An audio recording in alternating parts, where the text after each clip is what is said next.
Yeah. What up, everyone? All right. I believe we are live, ready to go. Early morning for you all in the States if you're joining live. And for those who come on later, salute to you and hope you have had a good day. For those of you just getting up, getting ready to take on the day, like my man Jellybean 4280 here in SM, an official member of the channel, salute to you, SM, and Raw Dot, a Prophet B1. To you, I say thank you for making me one of the channels you hop onto here in the early mornings. Not too early. I'm at work. Okay, well, shit. That's what's up. But nonetheless, you decide to click in and listen to what Divine Sense Boxing has to say about the current, and in my opinion, one of the most entertaining, interesting topics. And that is, of course, Canelo's next opponent. And supposedly, it's none other than Jermall Charlo. I'm not gonna lie, it kind of caught me off guard a little bit. But as I started to get excited about that fight, then I heard that in fact Caleb Plant's trying to get his hands in the cookie jar.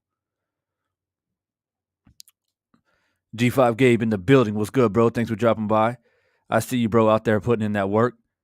Stopping by to hit that like button. I appreciate you. So that's what's happening around here. There's a lot of channels already starting to talk about this topic. I know Blue Blood dropped something and a few other bigger channels out here. And so I kind of tuned in. I listened to what has been said. And from what I know, Canelo's already signed something. And they just haven't released it as of like they haven't released it officially. It's like IG, Twitter official, but it's not like official. But the word on the street is that it's going to be Jermall Charlo. Now, here's my thing, right? For a lot of us, we've been clamoring for that fight for years, right? We've been saying, man, this is the guy that he needs to fight, either him or Andrade, right? One of these two guys he needs to fight. If he wants to claim to be pound for pound and this grand master of a boxer, he's got to fight at least one of these two dudes. K-Rob, what's it up, bro? He says, Divine, did I tell you I ran into Lubin at the fight? I went, yeah, I think I heard you mention something on someone else's live. I think I heard you say something, but that's cool, bro. Like, that's one thing about, there's a lot of pros and cons about living overseas, but one of the cons is definitely I don't have the ability to go to fights. And that sucks because if I was stateside, I would probably go to every single fight that I possibly could. So pros and cons, man. But last year was out of my control. I had made plans a year prior, back in 2020, to come to the States in 2021. But of course, you know, the pandemic and all that, it's just not worth it. It's literally not worth it.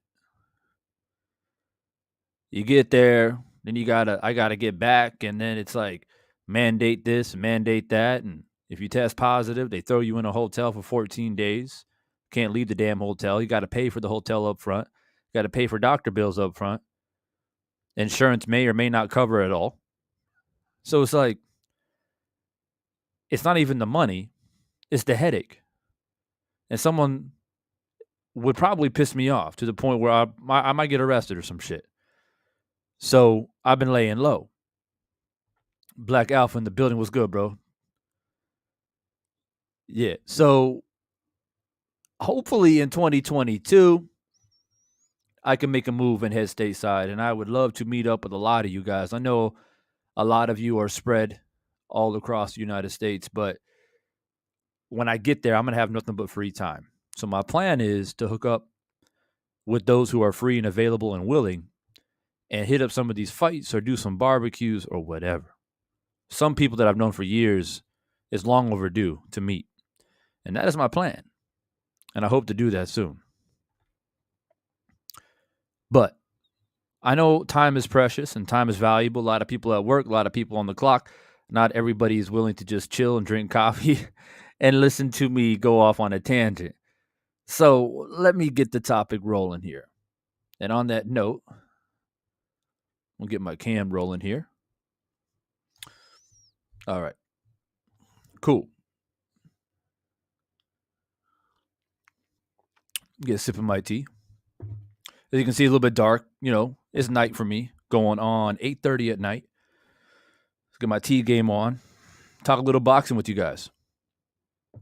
Right. So as I mentioned, supposedly the word on the street is that Canelo has chosen. I think I said signed earlier. I probably shouldn't use that type of language because then people get upset. So let me say he has chosen his next opponent. And rumor has it on these boxing streets is Jermall Charlo. Now, Jermall Charlo supposedly posted something on Instagram wearing a t-shirt referring to Canelo or some shit like that. I think since then it's been taken down, which is kind of odd. But I don't know if you guys have been paying attention, but Caleb Plant for the past 2, maybe 3 weeks has been having a lot of back and forth with Jermall Charlo as well. So he's trying to get his hands in the cookie jar. And so to me, it's got a little round robin going on here.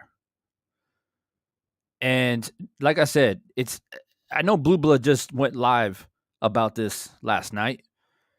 I only was able to tune in for a little bit. I wasn't able to listen to his entire live. So I don't know all the little small intricate details on who actually the opponent that Canelo is, but it seems like it's leaning towards Jermall Charlo. Now, the question that I have, kind of local sports is good, bro.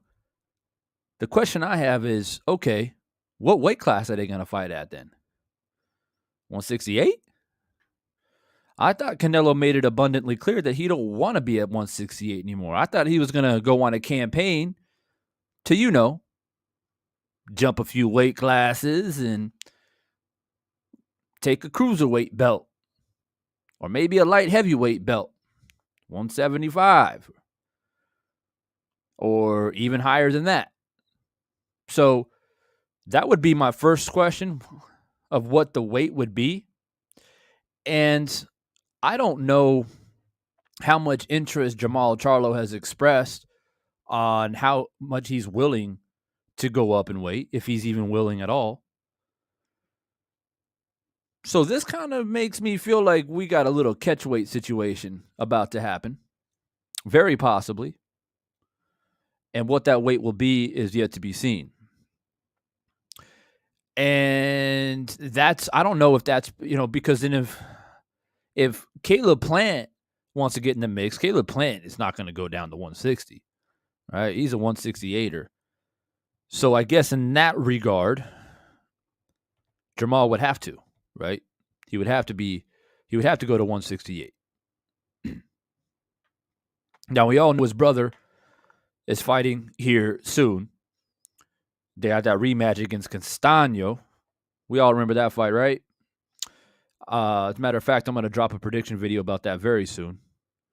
Shout out to all the people who watched my prediction video of the fight coming up this weekend. Gary Russell Jr. and Mark Magsayo. Surprisingly, that video got a lot of views. It's like 12,000 views right now, which is, I didn't expect that. Really didn't expect that, but it just kind of goes to show you there's a lot of support for Mark as the underdog representing the Philippines, but also a lot of support for Gary too. So tells me that I got to keep doing these prediction and breakdown videos.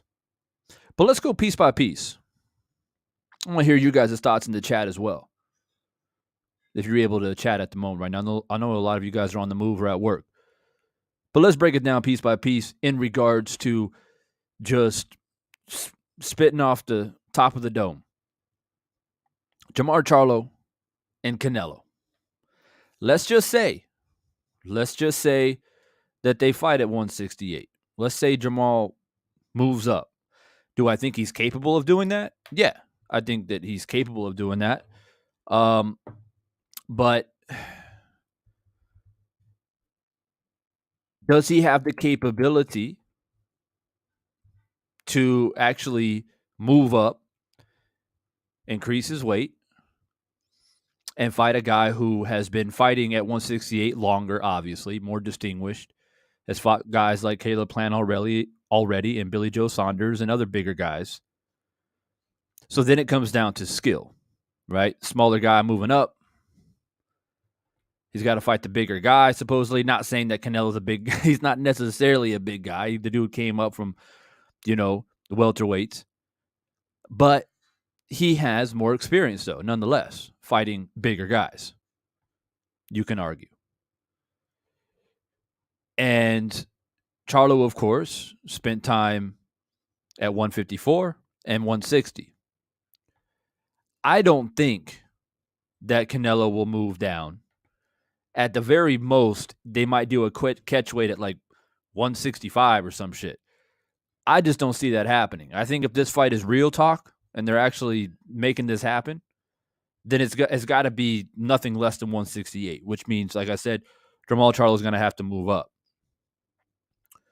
So my question would be, could he handle it? Could he move up? He's making that move, right? 154, 160, now 168 to fight the supposed pound-for-pound king. Size alone, will it be too much? That's the question. Now, skill. Skill and on paper, on what Jermall Charlo brings to the table, is obviously a threat. There's a reason why people have been clamoring for him to fight Canelo anyways, before Canelo made his campaign up to 168, because he has been a threat and he still is a threat. But my issue is, in this scenario, is the weight, because I've been around too long and I've witnessed these moving up in weight scenarios and these catch weight scenarios, a.k.a. Manny Pacquiao, a.k.a. Floyd Mayweather, for that matter. They did a lot of that shit. Right? Floyd had the money. Canelo has the money. They can dictate how things are going to be operated. They're the A side. So that's my issue. Canelo's been fighting at 168 for a while now. And so he's probably walking around at 175 plus, 80, 180-ish. I don't know what Jermall walks around at, but I think now Canelo has officially grown into the weight that he's been currently fighting at, which explains even his ambition to go to 175 and beyond. Right? So if I have any concerns, it would be the weight. And I would have to rely on, by breaking down this fight, I would have to rely purely on Jermall Charlo's abilities and skills. Because even though the man is 6 foot tall, taller, longer than Canelo, I still think he's going to have a size disadvantage, purely off of experience. Not size as in body per se, but an experience. Canelo's fought bigger guys at the professional level for longer and has been ambitious to go even beyond 175, as I mentioned. So that's what I would be looking at. And I hope that it's not going to be a situation, if this fight is actually made, if it turns out that they actually fight, Canelo gets the nod, goes 12, whatever. He gets the nod. And I just don't want the critics to come out and say, oh, well, there was a catch weight. Or I don't want Charlo, for that matter, to come out and say he was too big. Or he's been fighting guys bigger than me, longer than me. See, this is the issue when you don't fight guys when you're supposed to fight them. Because think about that for a moment. If Charlo moves up to 168, which is probably what's going to happen, he's not going to have much choice.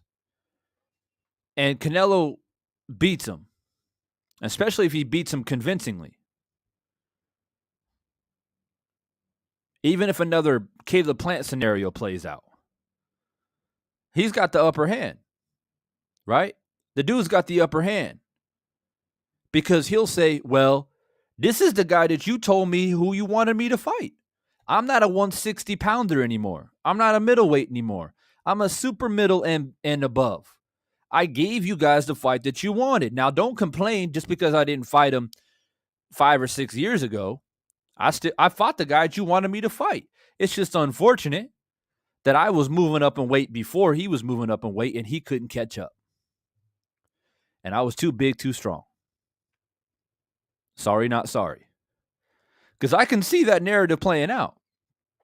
It's almost a no-risk situation for Canelo other than having to deal with Jermall Charlo's abilities. But Caleb Plant had abilities too. So when you look at Caleb Plant and Jermall Charlo, you put them side by side. One difference is this. Caleb Plant is a true super middleweight. Caleb Plant at 6'1", 6'2", whatever the hell he is, could probably fight at 175 if he really wanted to. But maybe he feels like he's most effective at 168. He's naturally the bigger guy, even compared to Canelo and Charlo, right? But let's focus on Plant and Charlo for a moment. Side by side. Plant's a true super middle. Charlo is not yet. He hasn't established himself yet at that weight class. Skill level, boxing ability, movement, hand speed, head movement, right? You can interchange some parts here and there. Charlo might be better in this area. Plant might be better over here. You might some little interchangeable parts. So what it really comes down to when it comes to facing Canelo is who has actually got that real dog in them. Now, what if we all thought that Plant was going to be that dog. We all said, well, Plant's a lot tougher than a lot of people give him credit for, right? He come from the dirt. Remember everyone saying that? He come up from the dirt. I'm not up here trying to bash Plant. But there was an issue with stamina and endurance. There was a little bit of an issue with some suspect shit that was happening in the middle of the ring that was caught on camera where they're having a little friendly little exchange in whatever the hell it was, ninth round or some shit. When on my scorecards, it was a very competitive fight, and you can have Plant up by a few rounds. So, will Charlo be different? Will Charlo say, I don't play that bullshit. I'm coming in here to win. I got that dog in me, et cetera, and prove everybody wrong. Now, Devin, Jermall is bigger and stronger than Canelo. I hear you, bro. I hear you. And I won't dispute that. But when we talk about strength and we talk about bigger, yeah, you can. I mean, he's definitely taller. The dude's 6 foot tall. Canelo's what, 5'8" or some shit? 5'9" maybe? I think he's like 5'8". But he's definitely taller, longer, bigger man, I guess, if you want to compare it in that way.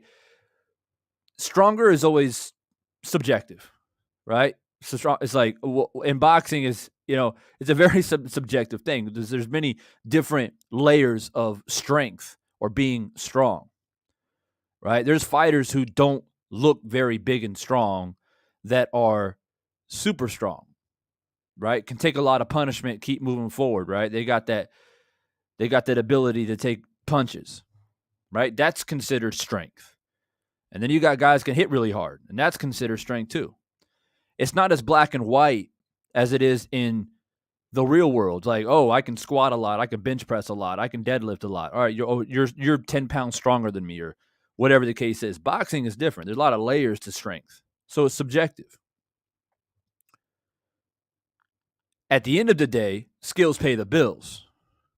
But if you're the smaller man on paper, as in my point is, Canelo has been fighting at the heavier weight classes longer. Experience does play a factor when you've been hit, right? When you've actually been in the ring in a real fight against fighters who weigh 175 and beyond. Experience does play a role. So the question is maybe there's some things that we're not taking into consideration. Maybe Charlo, Jermall, and Jermall spars light heavies. Maybe they spar cruiserweights. I don't know. Maybe they feel 100% confident to be able to take a punch from those type of guys. Canelo has proven as well, love him or hate him, and I'm not particularly a big Canelo fan, but he has proven to hurt guys that are a lot bigger than him. Right? We can argue all day long about Kovalev and his age and the wear and tear and all that shit and the other bigger fighters that he's fought. I mean, technically speaking, Caleb Plant was bigger than him too. Bigger, not stronger. Stronger is subjective. So, a lot of things. You guys know how I do it here on Divine Sense Boxing, right? I always play the devil's advocate, and I just splatter paint on the canvas. It's up to you to mix it and blend and find your own conclusion. That's what I do here. Right? That's how I operate in life in general. Especially about the unknown, and we talk about ifs and buts and I hope. But that's how you look at boxing, right? Kaz, what's good, bro? Cano Loco at 5'8". Thank you for correct. I was like 5'8", 5'9". I'm not sure. So it's just Canelo's a strange one, man. He's a strange one.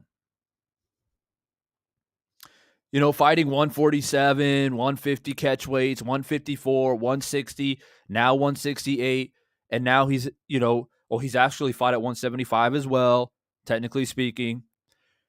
And it's like, but he's not really that big. You know, he's kind of like a strange one when it comes to that. But along the way, he still like skipped some very notable fighters, which is where he gets criticism. Now, Canelo fans will never criticize him, obviously. But mark my words, though. Rod, I see that super chat in there, bro. He says, Charlo for that W if the fight happens. I appreciate that super chat, Rod, man. Look, save that. Save that thought. Save that thought.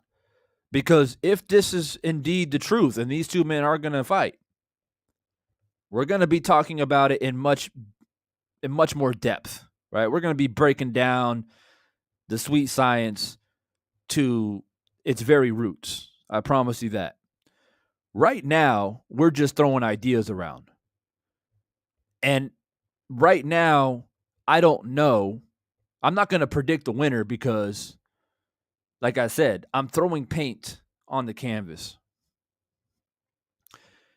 And I'm not particularly, like I said, a Canelo fan by all means. And not necessarily his skill level. Not because I don't think he's skilled.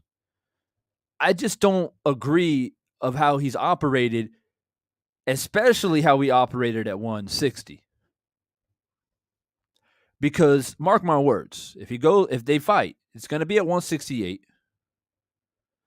And if Canelo stops him or beats him convincingly, He's not going to take any blame or criticism for having Jermall Charlo, move up weight classes. And if people say, well, Canelo, man, like you're the more experienced fighter at 168. How much credit can you really take for winning? And he's going to say, that's not my problem. You guys want me to fight him. I'm at 168, so he got to move up. So that's what's going to happen. But any real journalist would press Canelo. It's very easy to press him. It's like, well, okay, you get credit at 168, but why didn't you fight him at 160? You see? This is the problem when you don't clean up your mess. Right? You spilled the milk on the floor. You try to throw some paper towels on it and cover it up real quick. Your mom comes downstairs, steps on that shit. You didn't clean it up properly. And there was a lot of talent in 154 and 160 when you were there, and you didn't want to touch it. You wanted to chase belts. Stop me if I'm lying. Any moment, stop me when I'm lying. Prince Cobbs, what's good, bro? Prince Cobbs in there saying Charlo going to have to step it up because his last fight wasn't convincing enough to me to say that he can beat Canelo. Yeah, I mean, that's a fair point too. That's a very fair point. And against a guy that, quite honestly, he should have taken care of much easier and better.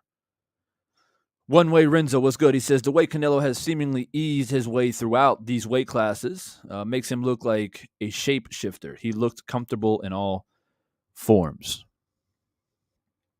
Well, DP Rocker, bro, I see you, bro. This isn't the time and place to get into the topic of how Canelo has been able to accomplish different weight classes. We're just going to call it what it is. Right now, he's currently the undisputed 168 super middleweight champion of the world right now. So when he beat Caleb Plant, most of the conversation, if you guys remember, right, he's going to jump up to cruiserweight. That's what everybody was saying. Now, all of a sudden, Twitter and Instagram has started to heat up.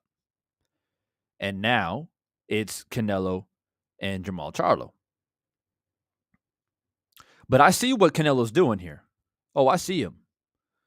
He said, I can move up to cruiserweight, right? I can go all the way up there, grab another belt, and that's a cool little victory.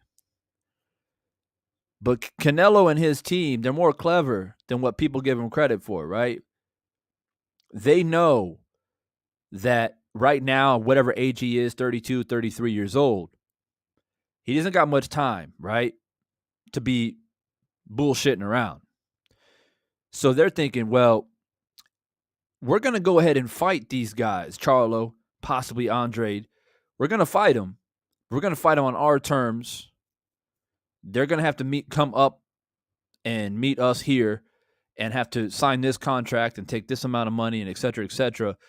And we're going to make sure that we have the upper hand and we're going to get these victories in the easiest way possible.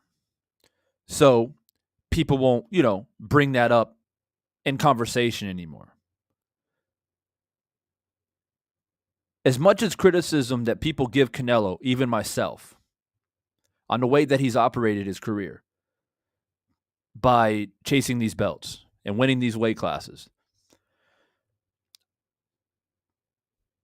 I think he does care about legacy. I really do. But not in the traditional way that we would expect boxers to care about legacy, if that makes sense. Like really doing it the right way, cleaning up your weight classes, taking belts, defending those belts, then moving up, right? He hasn't done it the traditional way. But the man has pride, and the man does care about his legacy. It's just in a way that to make it suit him, if that makes sense. That's the way that I see it. Chavo TV in the building. And Canelo and Charlo both 31. Okay, thanks for that, G5. Yeah, so 31, right? Okay. Got maybe 3-4 years left of production. Not a lot of time to be bullshitting around. And Canelo fought what, like 3 times last year? 4? Something like that. He's got some wear on those tires, right? Even though not all of his competition in his first, 20 fights or so wasn't of high caliber. Right? The dude's been fighting for a very long time, since a very young age. Canelo has. He's got some wear on those tires. So I could say 34, 35. I mean, I think you're pushing it with Canelo. I do. And I don't think that he will be willing to, especially if he continues to win, I don't think he's going to put himself in a position to allow Father Time to, dictate the end of his career. That's my personal opinion.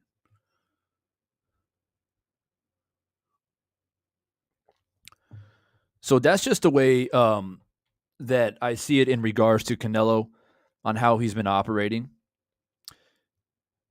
When people say, "Oh, this man don't care about legacy, man. He just wants to get these belts and get paid." I don't think it's that simple. I don't think it's that. I just don't think it's that black and white. I think he does care about legacy. I think he does care about what people think about him. I think he does have a sensitive little side to him. You can kind of see it when he's in the comfort of his home and he's around people that he's comfortable with and he's not having to put on a show. You can see that kind of soft, sensitive side of Canelo. He cares what people think about him. And he hears shit all the time. And he's been hearing about the Andres and the Charlos and these other guys that he's not fought. And he's been hearing it for a long time. And I'm kind of torn. There's a part of me that is happy that he's not moving up to cruiserweight, because I was totally and absolutely against that. I thought it was laughable that you conquer all these belts at 168. You're the undisputed. You're not going to defend those titles at least once, right? You're going to vacate and move up and try to fight a dude that, don't even get me started. Don't even get me started. So, with that being said, I'm a little bit torn. Like, there's a part of me that's like, okay, if you're not going to do what you said you're going to do after you beat Caleb Plant, I'm actually happy about that.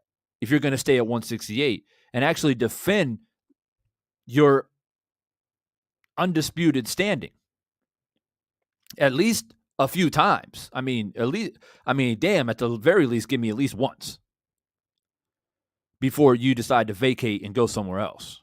Because that's the biggest blemish on Canelo's record, on his record or his legacy, is that he just doesn't really defend titles. He wins and he moves on, and it's just belt collecting. So how can you really claim that you're really a king of any particular division? Yeah, you won the belts, but you haven't defended those belts. Like, when I look at Gary Russell Jr., for example, who's fighting this upcoming weekend, I look at him like, this dude has defended his title 5 times. 5 times the dude has defended his title. And he hasn't fought almost 2 years.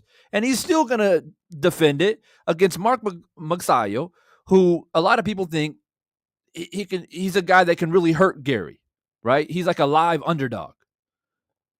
You see Gary saying, "Oh, I defended a couple times and I'm going to go up to 130 or 135. The dude defending his title. So win, lose, or draw, His legacy is cemented by being a champion and defending those titles. That's how you cement legacy. Canelo will be known as a great fighter with skill who collected a lot of belts.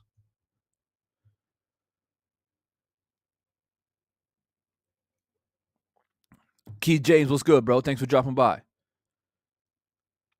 Yeah, Arturo, exactly. I wanted him to stay at 168. So I'm torn, right?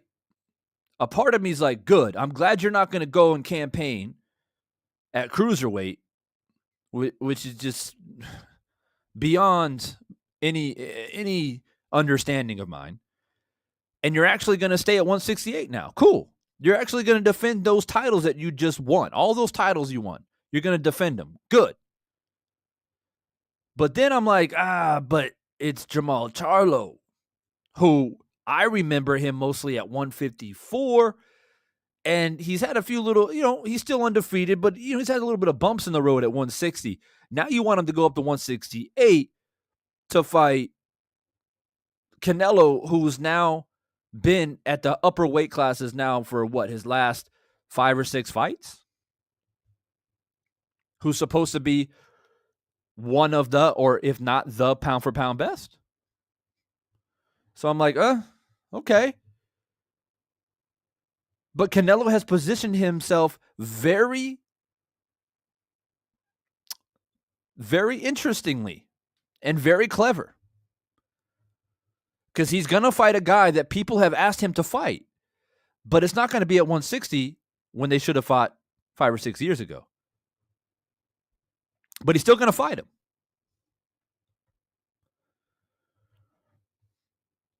So here's my other question now.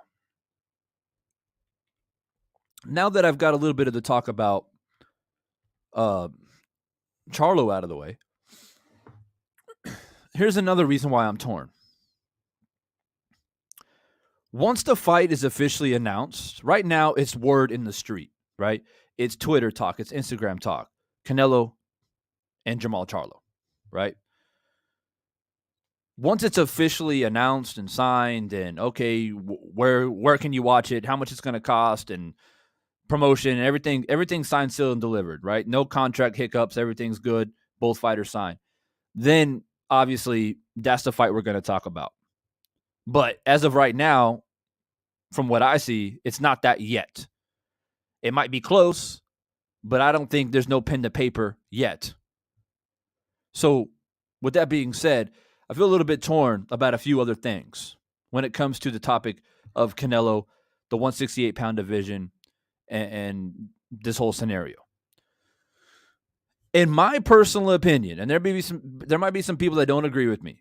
There might be some people that are absolutely stoked that it might be Canelo and Charlo.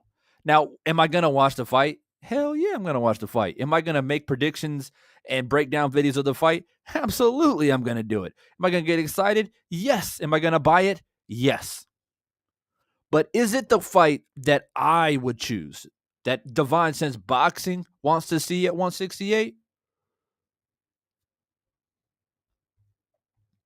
Since Caleb Plant has now revived himself after a pretty damn good performance, in my opinion, against Canelo, but then he had those little suspect situations there that put a bad taste in a lot of Caleb Plant's fans' mouths, right? And I'm talking about him talking to Canelo in the ring. But he somehow just slid that under the rug and keeps moving forward. And he's engaging in these Instagram and Twitter wars with even Jermall Charlo as well. Right? If you guys have been paying attention, you don't follow him on Instagram, you should. But Caleb Plant has been making posts about Jermall Charlo as well. And that's why I included him in the title of this live stream. I personally would prefer, it might sound crazy, but I would prefer Caleb Plant and Jermall Charlo. Personally. I feel like that's a hell of a, and hear me out. Number one, I feel like it's a hell of a matchup, stylistically as well. And if we're really going to match up Canelo and Jermall Charlo, let him get Caleb Plant under his belt. Why not? Caleb Plant was a champ at 168. Jermall Charlo's now getting ready to campaign to 168 to fight Canelo, supposedly. So why not fight the guy who just fought Canelo, and was a previous champion at 168, the weight class that you're about to go to? Beat Caleb Plant to give some people some confidence that you can actually fight at the weight class against a guy who's just as tall, or if not a little bit taller than you, who's a real super middleweight. And people will have confidence and be like, yeah, okay, maybe he is ready for Canelo. And on the flip side of that, if Plant beats Jermall Charlo, and I know styles make fights, Divine, but I'm going to keep it a buck. If Plant beats Charlo, then we kind of know where, it's like, does Charlo really belong at 168? If he can't beat Plant, can he really beat Canelo? Styles make fights, Divine. Oh, okay. I'm just saying.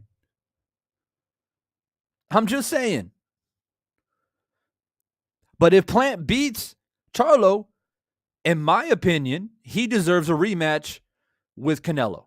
Now, I'm sure someone like Arturo in here probably doesn't agree with that. Oh, come on, Divine. He beat Plant's ass. That doesn't warrant a rematch. What does Plant really want? Right? He wants another shot at the titles ASAP. Now that he's been in the ring with Canelo, now that he's had a taste of a guy who's been around, who's won belts, who fought Floyd, who has a name, he had a real taste of really what it is, the spotlight. Caleb Plant's never been in that much spotlight because he's always been underlooked his entire career. It was the first chance where he was thrown in one of the biggest fights of his life. So he's probably more hungrier than he was originally, because now he's been there. You match him up against Jermall Charlo, he beats Jermall Charlo, his confidence will be skyrocketing at that point.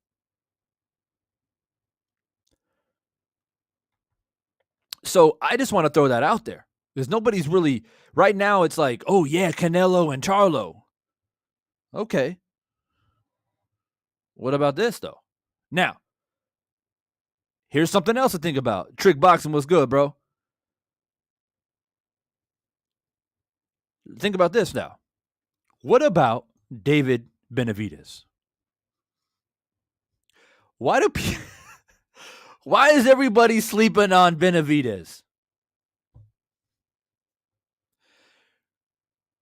So you see how Canelo is clever. I was watching Blue Blood, man, and shout out to Blue. I love Blue Blood, man.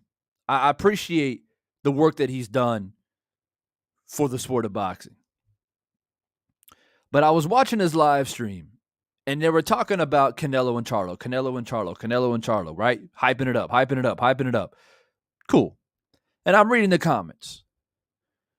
And I'm like, why is nobody talking about David Benavidez? Why is nobody talking about how clever Canelo Alvarez actually is and his team? Because he somehow, and I'm going to say this too for the record, and Canelo fans are going to get really upset, but I thought he was exposed in the Caleb Plant fight. He just outlasted Plant, and Plant got starstruck, and he gassed out. So I just want to put that out there. But he's much more clever than what people give him credit for. He will basically, if it works out his way, will fight Jermall Charlo at 168. It'll be the first time Jermall fighting at that weight class. Presumably, beat Charlo and say, I just beat the guy you guys wanted me to fight. I just beat him. Somehow skip David Benavidez and never fight his ass. And Plant will go on, get a couple good wins under his belt, and never get the rematch against Canelo either. And then he'll go up cruiserweight or light heavy, win a couple other belts, maybe defend 1 or 2 times, and then he'll retire, and then that'll be Canelo Alvarez's career. I'm telling you. I'm telling you right now. But if Divine Sense Boxing was a promoter, and maybe I should be, but I would say it's like this. It's like this. Charlo, Caleb Plant, like Charlo, you want to go to 168, right? Yup. You ready for that? Yup. You want to go up there and take those belts? Yup. Cool. You got to get past Caleb Plant first. Caleb Plant put up a hell of a fight against Canelo. He exposed Canelo a little bit. He's a former champ, and he's a true super middleweight. Get past him, title eliminator. You can fight. You can go up there and fight Canelo, because then we know you're ready. Caleb Plant, you beat him. You just beat an undefeated champion as well. You get the right to rematch Canelo. David Benavidez, he's there on the side too. If somehow that negotiation don't work out, David Benavidez gets the next choice. He's the next one in line. And you might say, well, Divine, why don't you just say David Benavidez right away? Why would you say Charlo, Plant, and then the winner of that fight's Canelo? Well, because I think, and this is me, I think that a fight against David Benavidez is actually an easier fight for Canelo compared to a rematch with Plant, who stylistically gives Canelo a lot of problems and who will come back hungrier. And I also think that Charlo would give him problems stylistically as well, more than David Benavidez. And I know he's tough and he's long and he hits hard, but that shit is tailor-made for Canelo. He loves that shit. He loves it. That's a Mexican war right there that Canelo will not lose. Mark my words. So if I'm a promoter and I'm promoting Charlo or Plant, that's what I want. That's what I want, because I know these two men offer a true stylistic problem for Canelo.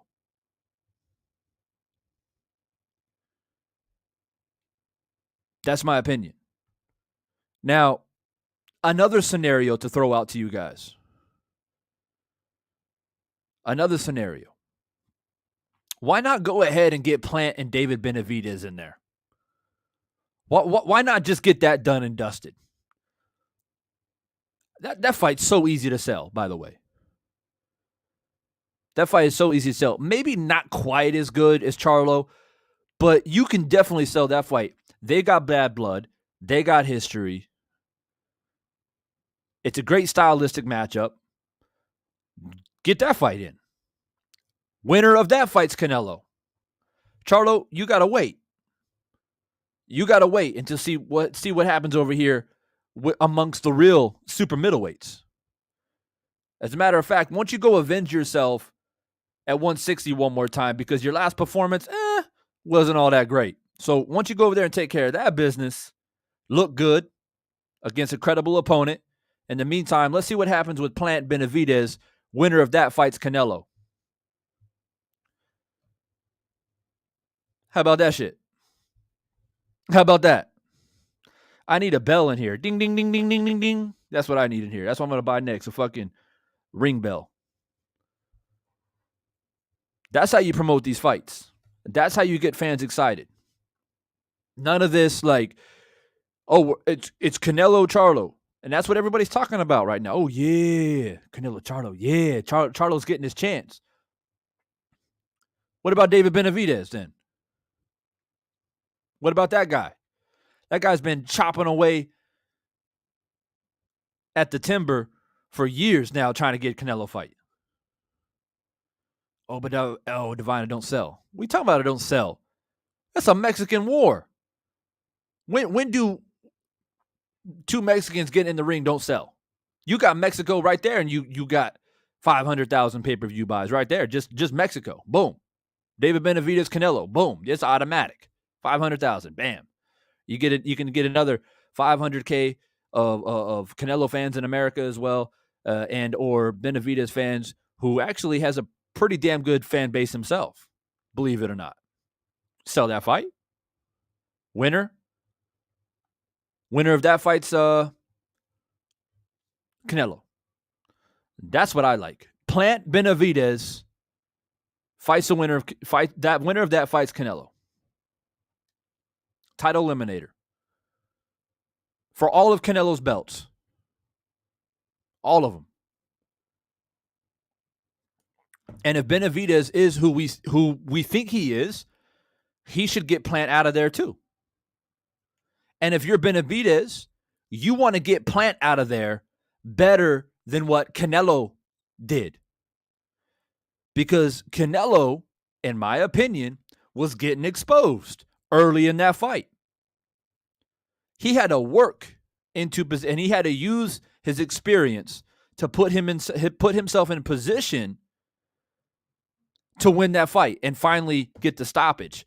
This wasn't a Canelo-Floyd situation. Floyd was in control from round 1 until round 12 by another light year. Like it was, to me, it wasn't even competitive. So if you're David Benavidez, you want to beat Caleb Plant's ass way better than what Canelo did. So then people are like, damn, David is for real. Because Plant gave Canelo some problems. And then that's a Mexican war right there. Charlo, as I said, stay at 160, redeem yourself a little bit. Then let's see what happens with Benavidez and Canelo, assuming that Benavidez gets past Plant. Then you can move up to 168. See, nobody ever really talks about this type of shit up here on these channels, right? They get a whisper of a fight, and shit, did you hear about that fight? Yeah, let's talk about it. Let's talk about that fight. Well, for real though, what happened to Benavidez? I mean, who the hell is Plant going to fight? Who's Plant going to fight at 168? A guy who put on a pretty damn good showing, despite the suspect shit that it came out later, but put on a pretty damn good showing against the supposed pound-for-pound king.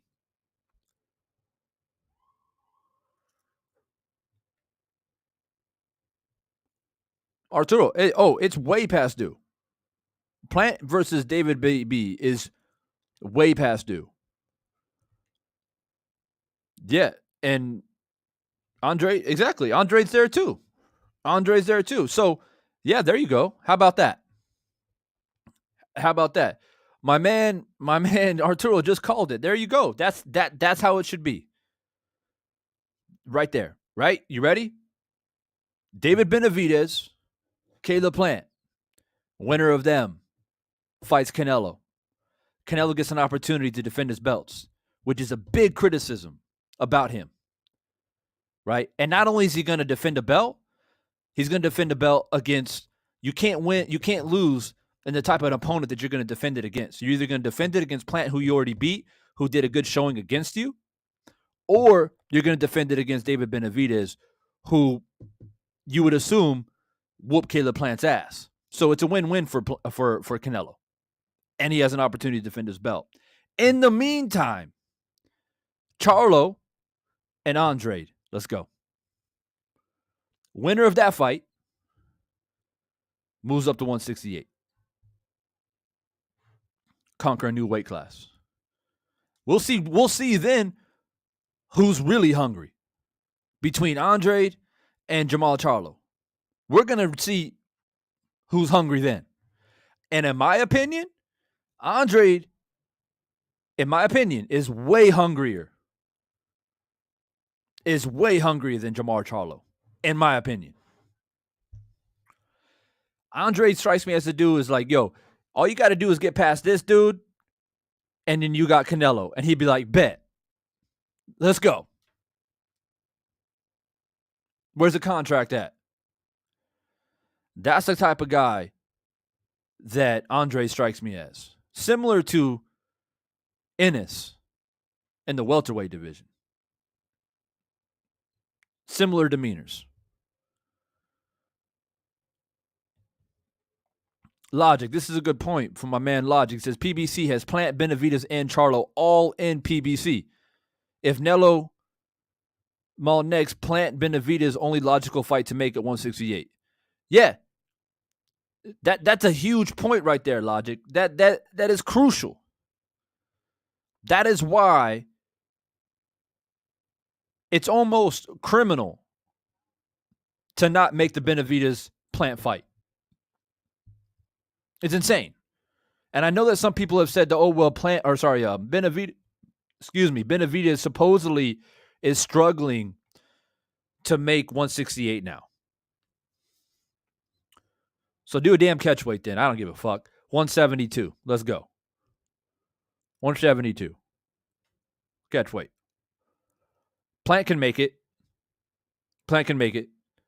But that shouldn't hold the fight up.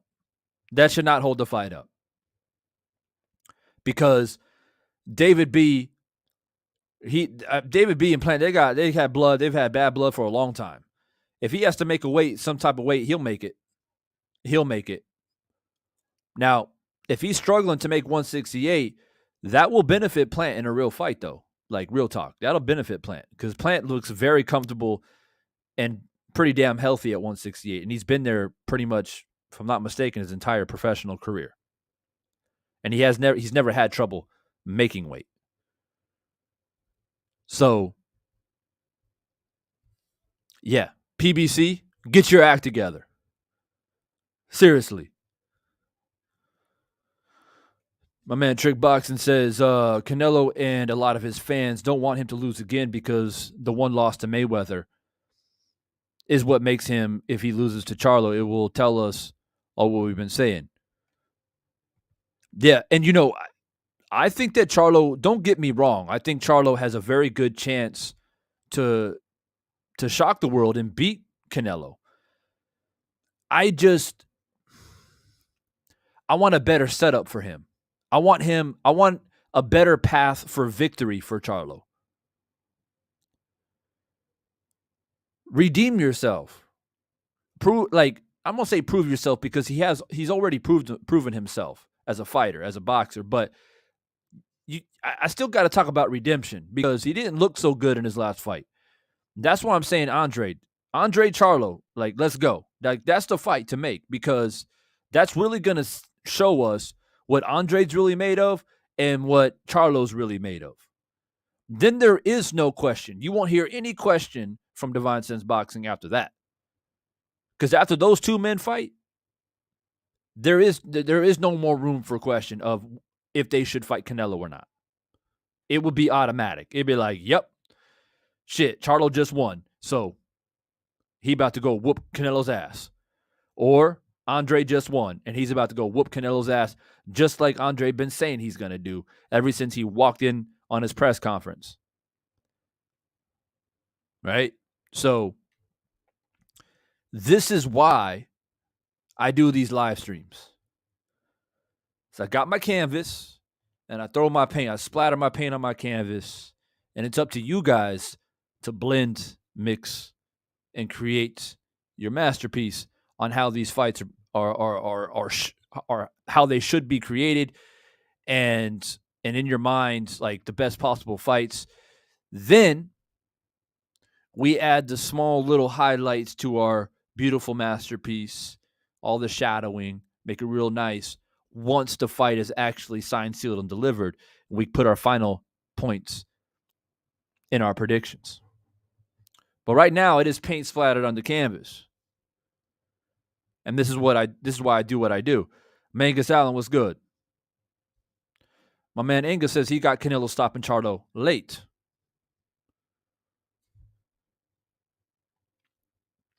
Yeah. So look, man, I just want sometimes people to just take a deep breath because within the next couple of days, I guarantee you that a lot of channels are going to be talking about this fight. And until everything is signed, sealed, and delivered, I want people to picture what I had just been mentioning on how things should fall into place. Because you can argue, even if you think Charlo can beat Canelo, you can still argue that Canelo is setting a trap. He's setting a trap. And I don't mean that in a condescending or a negative way. But the dude is the A side. The dude is in position to lay traps. Floyd Mayweather laid traps. Manny Pacquiao laid traps. And it is what it is in this sport that we love. We have to swallow that and accept that if we continue to be fans. So, I feel like he's about to set a trap for Charlo if indeed this fight is signed, sealed, and delivered. And that's why I encourage and I implore people to think of a better successful plan for Charlo before he's put into this trap. Because it's not as easy as just like, well, I think Charlo's really skilled. I think he can beat Canelo. It's not as cut and dry as that. I promise you that. I promise you that. And mark my damn words. Live for life, film and music. What's good, bro? He says, we believe in Charlotte. As you should. As you should. Prince Cobbs in that super chat says, personally, I think the one who has the ability to beat Canelo is Boots. I mean, ability? Yeah. Moving up to that weight class, could he? Probably could. But these type of things take time. You know what I mean? Like these, as much as I love Boots, and I think he's a real threat. I think he's a real problem. Like a for real problem. I think it's a bit too early to assume, not because of ability, but because of time. It takes time, you know. Boots is still trying to get his name out there. Canelo's established, right? Canelo's established. So you got to get your name out there. You got to get the rumblings out there. I mean, we know about him because we're diehard boxing fans. But I guarantee you, if you go around most places in America and ask them, name me 5 boxers, who would they name off? Right? Canelo's definitely going to be on that list. Triple G will still probably be on that list, even though he's on his way out. Right? Some people will still rumble off. If they watch the lower weight classes, they might rumble off names like, I don't know, Rigondeaux and Gary Russell, or guys like that. Guys have been around for a while, winning belts. I mean, but Ennis is still carving his way. It's going to take time. It's not about ability; it's time. But I appreciate you in that, Chris, in that super chat, Chris Cobbs.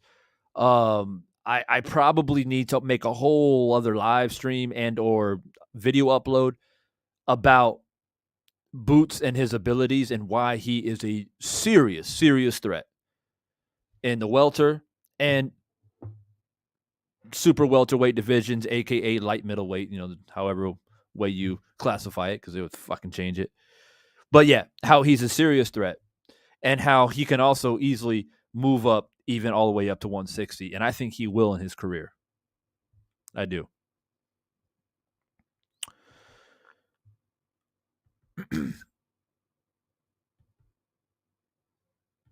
Yeah, and sometimes, to your point there, Logic, sometimes we underestimate experience.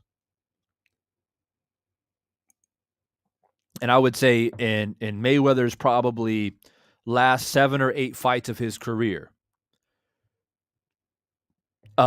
people would bet against Mayweather because they thought that, father time, he was getting into his 30s. He had problems with his hands. He couldn't punch as hard as he used to, and all these different things. And they thought, younger, stronger guy moving up, the Maidanas, the Robert Guerreros, and et cetera, et cetera, et cetera. They're like, yeah, or even Canelo, even when Canelo came up. And I find this funny. See, I've been around long enough talking about the sport that I remember shit that people either forgot or have no idea about. When Canelo was getting ready to fight Floyd, a lot of people thought that Canelo is too young, too quick, and too powerful, even then. And Floyd is too old now. He's not going to be able to deal with Canelo. See, nobody says that shit now, right? Nobody talks about that now. Everyone talks about how green Canelo was and how Canelo wasn't ready. And so, of course, he was supposed to be schooled by Mayweather. But y'all weren't saying that shit when they were getting ready to fight. And do you know why Floyd beat Canelo? Purely based off of one thing. Well, I want to say purely based. There's a few reasons why. But the main reason why was experience. That's it. Canelo thought that he was going to go in there and fight Mayweather like how he fought Alfonso Gomez or some shit. Go in there and be young, strong. I hit hard. I'm gonna punch him in the body. It's gonna hurt him. I'll make him fold, or whatever the hell his game plan was. That was back when he was with Oscar De La Hoya, and Oscar De La Hoya was probably putting some dumb shit in his head. But nonetheless, I remember when that fight was made, and I remember people saying, it's time for Mayweather to go. Canelo's too young, too strong. Oh, but now, yeah, Canelo was green. He was green then. Well, I mean, okay. Well, how about you be consistent? Because now you praise Canelo for having experience, right? Oh, Canelo beat Plant because he's more experienced, which I agree with. But why don't you give Mayweather that credit when he schooled that ass? Didn't just beat him, didn't just win a decision and squeaked it out. He schooled him for 12 rounds, which is, yes, Canelo stopped Plant, but Plant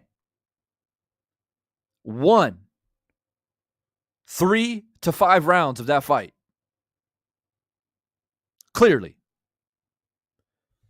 So, much different scenario, and I apologize about the tangent. G5 Gabe in there in that super chat, he says, time. Championship fight experience is Boots' issue. That's it. Time. Not about ability, which I think he has all ability in the world. And like I said, I believe he will be a guy that will go all the way up to at least 160 in his career. But time is not on his side.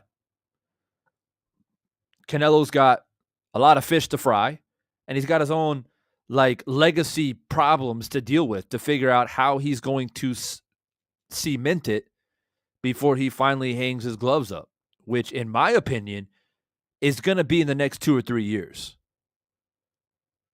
Now, don't get it twisted with this prowess of Canelo and how big and strong and tough he is and all this stuff. The dude has been in wars, and he's been boxing since 15 years old as a professional?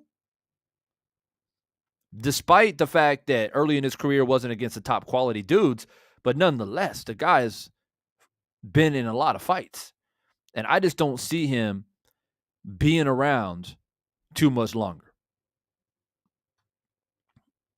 But shout out to you, G5 Gabe, out there. My man out there at work on the clock, tuning into Divine Sense Boxing and leaving super chats, bro. I appreciate you more than you know.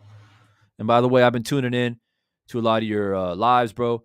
Good content. Make sure you guys go out there and subscribe to my man G5 Gabe, putting out some good quality content. He's got a lot of nice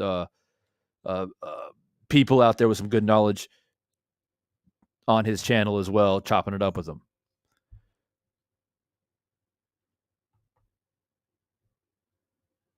Well, Arturo, you're one of the few. You're one of the few. There was an extensive amount of people that thought that this will be the end of Mayweather. People forgot, but it's fine. I'm Trill Will in the building. I'm at work, but tuning in. I appreciate you, man. I hope you've enjoyed the show so far. I am Trill Will. Make sure you go subscribe to my man. I am Trill Will out there trying to grind his way back to those 1,000 subs, which he had at one point. And part of the family out here. But look, man, like I said, guys, I tried to get it's early out there in the States, so it was basically closing my eyes and trying to and wish for some nice guests to be able to join the panel today because I was hoping to chop it up. But like I said, it's early. People are at work. People are on the move. I get much better results as far as doing it morning my time or at night state time for you guys. But nonetheless, this will be uploaded on the channel. For those of you who weren't able to watch the beginning of it, or for all those who are tuning in afterwards, all I'd like to do is, like I said, man, just throw out some scenarios, paint some different pictures, offer some different perspectives, and look at boxing from a wide lens, right? Not just look at what the mainstream boxing outlets put out there, right? Because that's all it is. It's clicks. It's like, oh, check this out. This fight's going to happen. Let's get hyped about it. And I just don't get hyped that much anymore. I've been around too damn long talking about the sport. And until that shit is signed, still delivered, you ain't going to see no prediction video from me and or breakdown video from me. What you're going to get is what you're getting right now. Scenarios. Chopping it up. Right? And that's what it is. And like I said before, if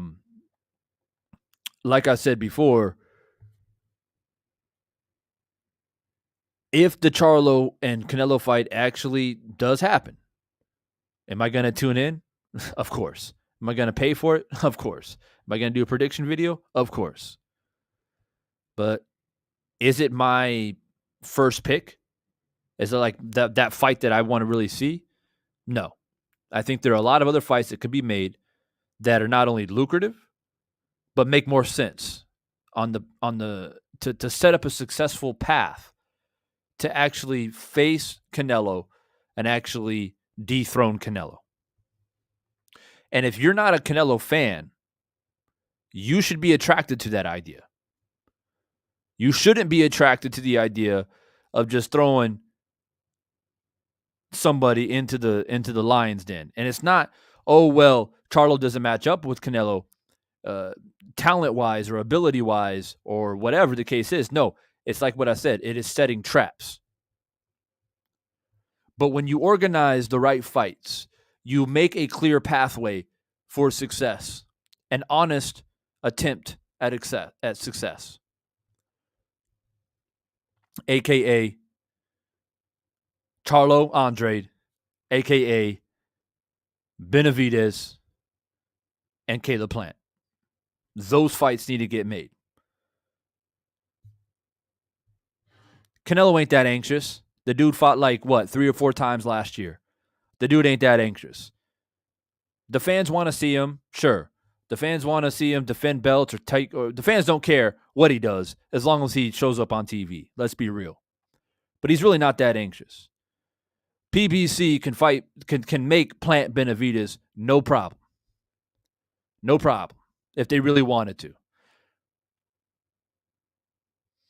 Now, Andrade and Charlo, that might be a different scenario. I don't know the ins and outs of that, but still, same division, same era, both in their prime, should be able to make it happen. Yeah, bet G5, bro. If you're still around, I'll go ahead and drop the link real quick. I should have done it earlier. I forgot, to be honest with you. But I'll drop a link real quick for anybody that wants to jump in and chop it up a little bit, give your thoughts about this whole Charlo, Canelo, Plant, boots, whatever you want to throw out, man. I'll leave the panel open here for another 15 or 20 minutes or so, and feel free to come in and share your thoughts before I get up out of here and let you guys get on with your day out there.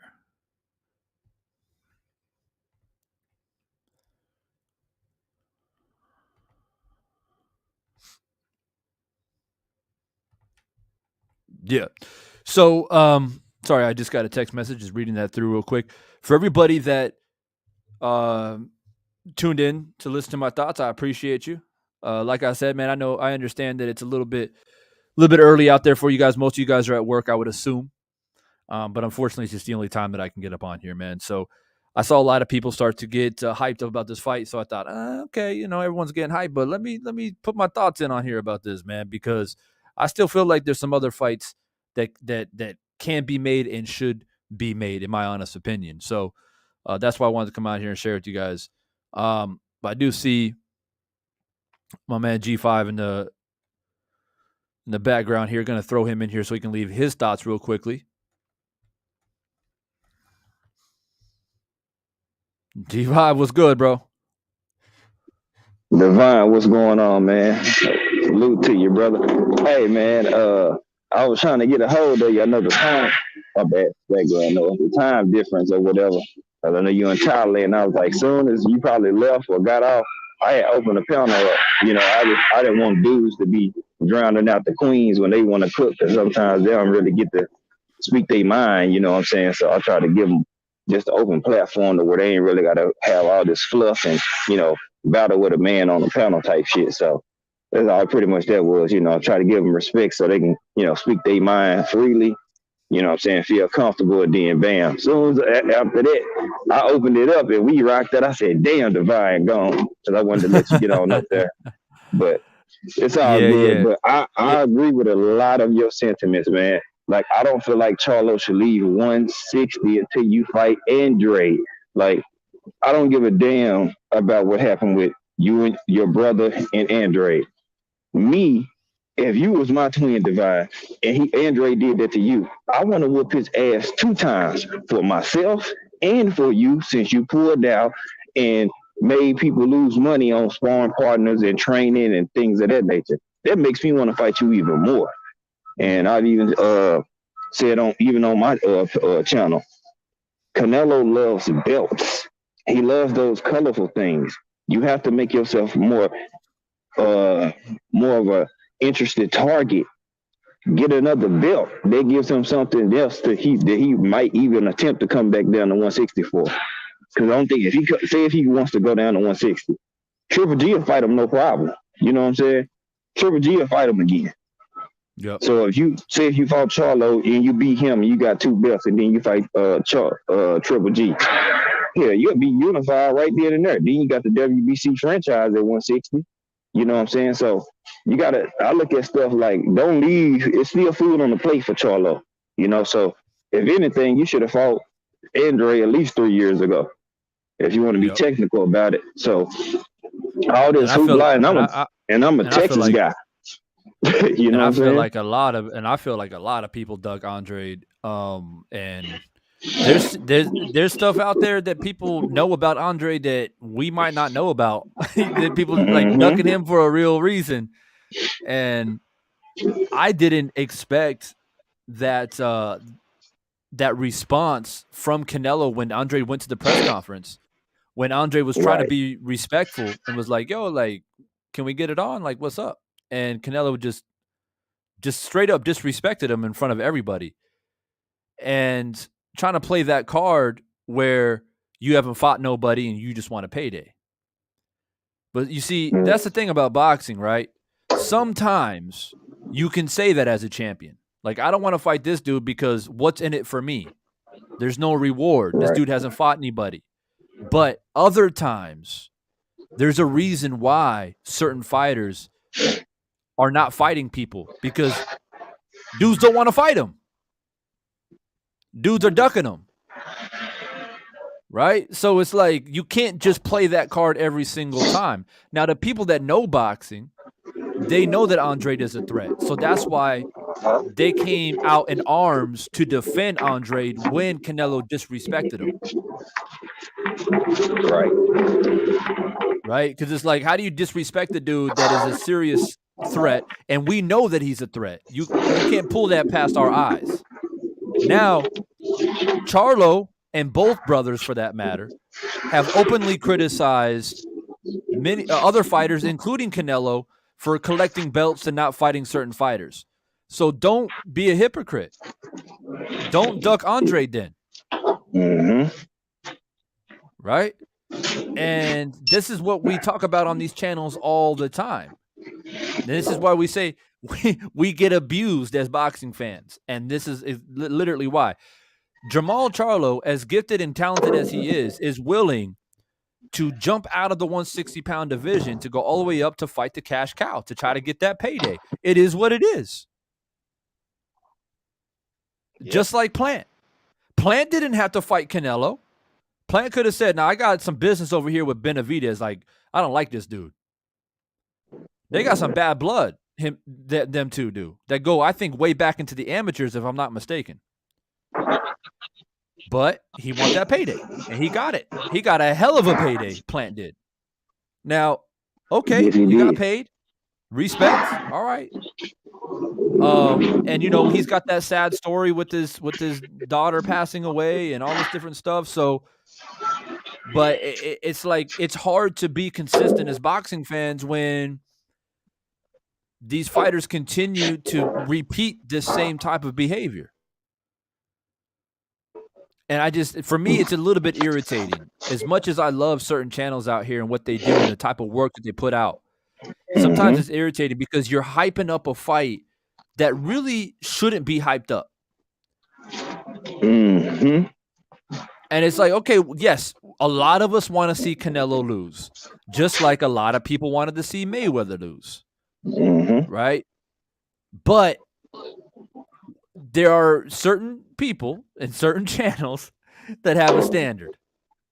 You know what I'm saying? And that standard is, we ain't going to hype up a fight that shouldn't be hyped up.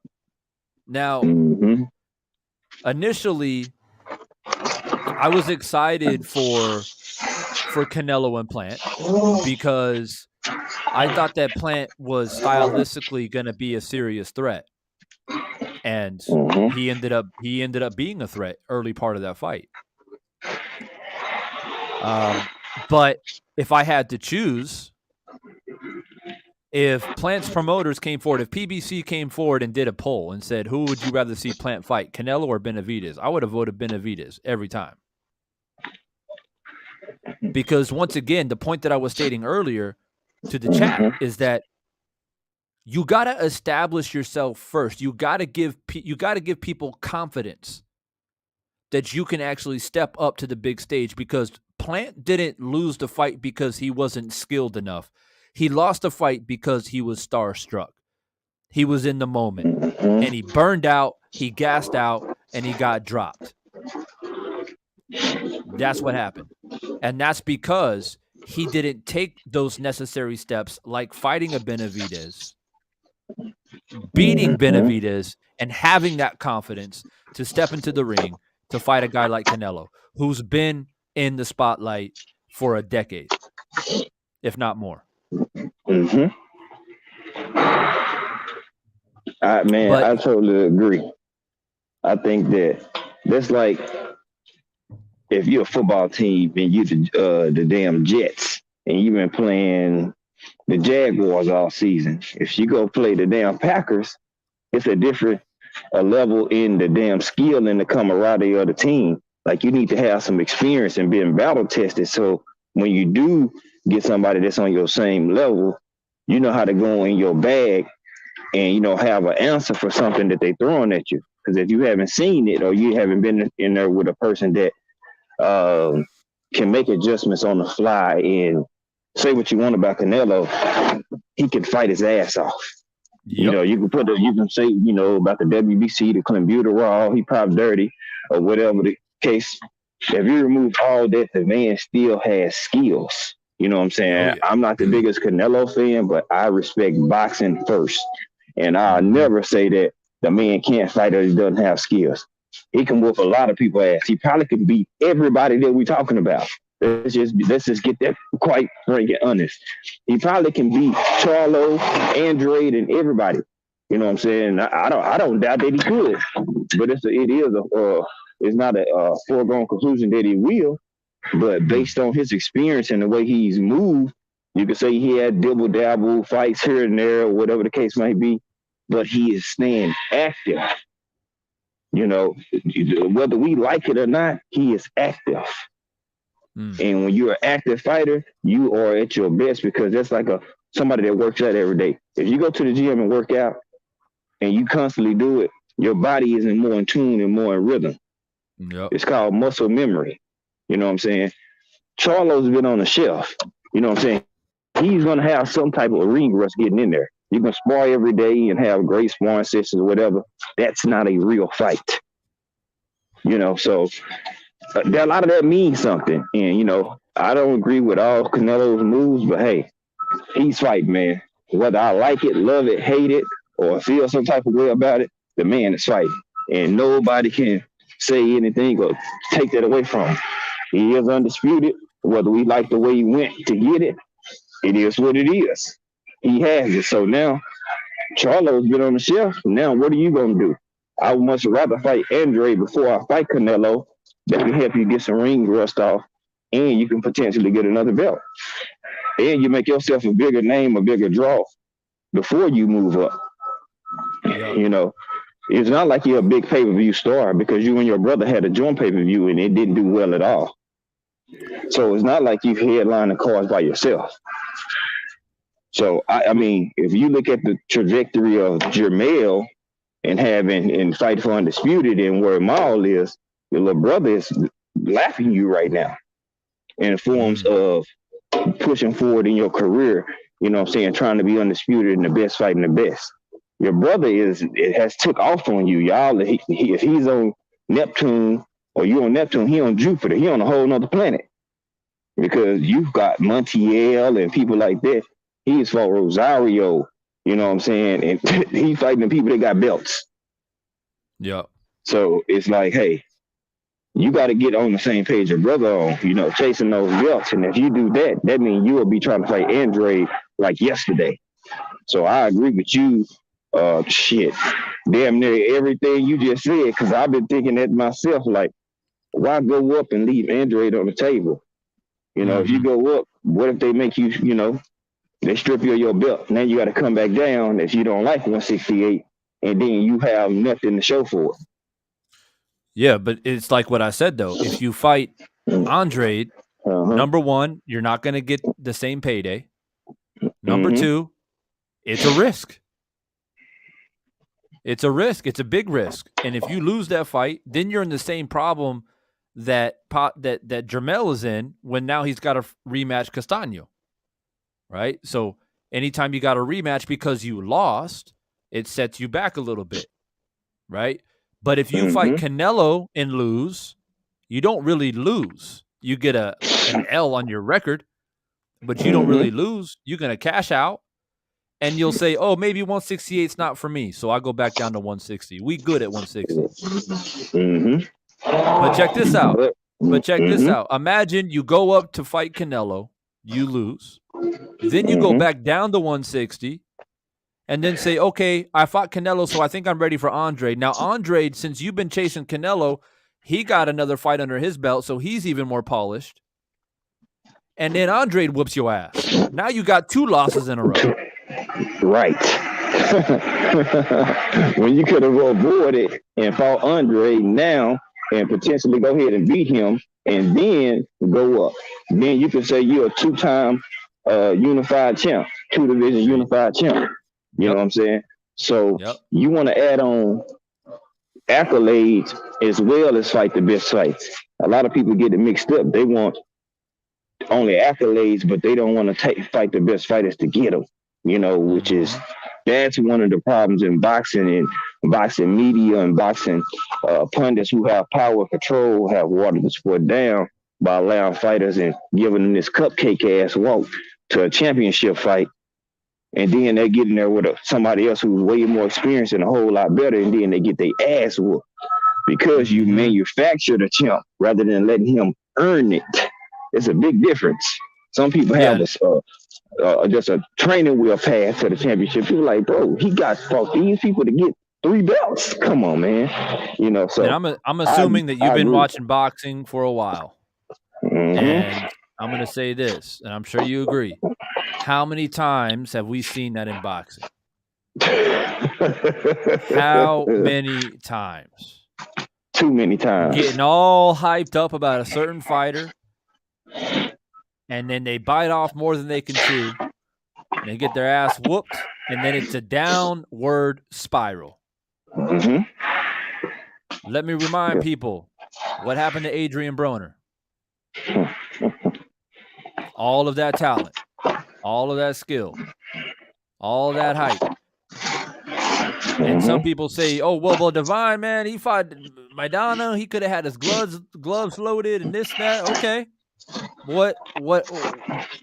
But you can't make that same excuse for Miguel Cotto, because Miguel Cotto came back and whooped Margarito's ass, didn't he? Man, he took that personal. Like, you tried to take my life. I'm about to whoop your ass. And next time I get a chance to lay paws on you, that's your ass. And that's what he did. And outboxed the shit out of him. Man. And it wouldn't even what did Adrian Broner do? Fight. What did Adrian Broner do? Man, he lost all his bearings. You know what I'm saying? Out there. I mean, shit. I mean, bro, it's like he lost his whole will to take his punch resistance. That's what I say.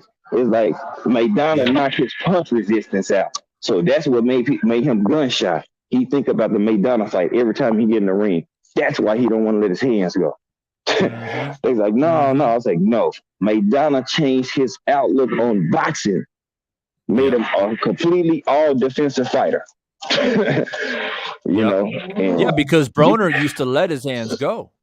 Man, he was knocking people out. Let's not forget, Broner was the problem. He was, you know what I'm saying? I am the can man. You know what I'm saying? Yep. So you already know the whole thing.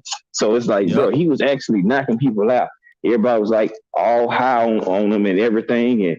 And shit, I was high on him because he was winning. He was whipping people ass, letting his hands go, styling on them. You like, damn. Yeah, so was I.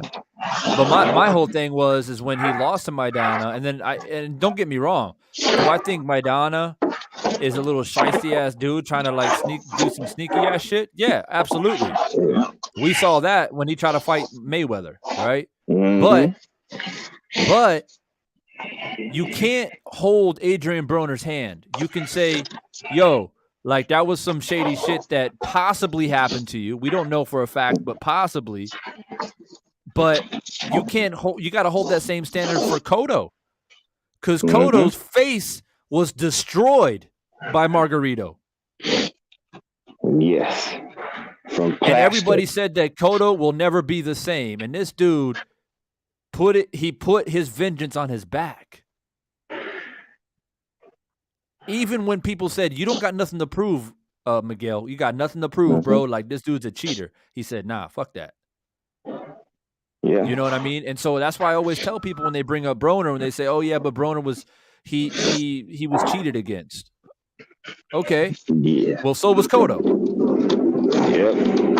That man went against his own wife. His wife begged him not to take that fight again. If y'all do your homework, his wife was pretty much in tears because she thought the man was going to die. Don't fight him again. You don't have nothing left to prove. I remember what I'm saying? And you know what? Yeah. They didn't do their homework.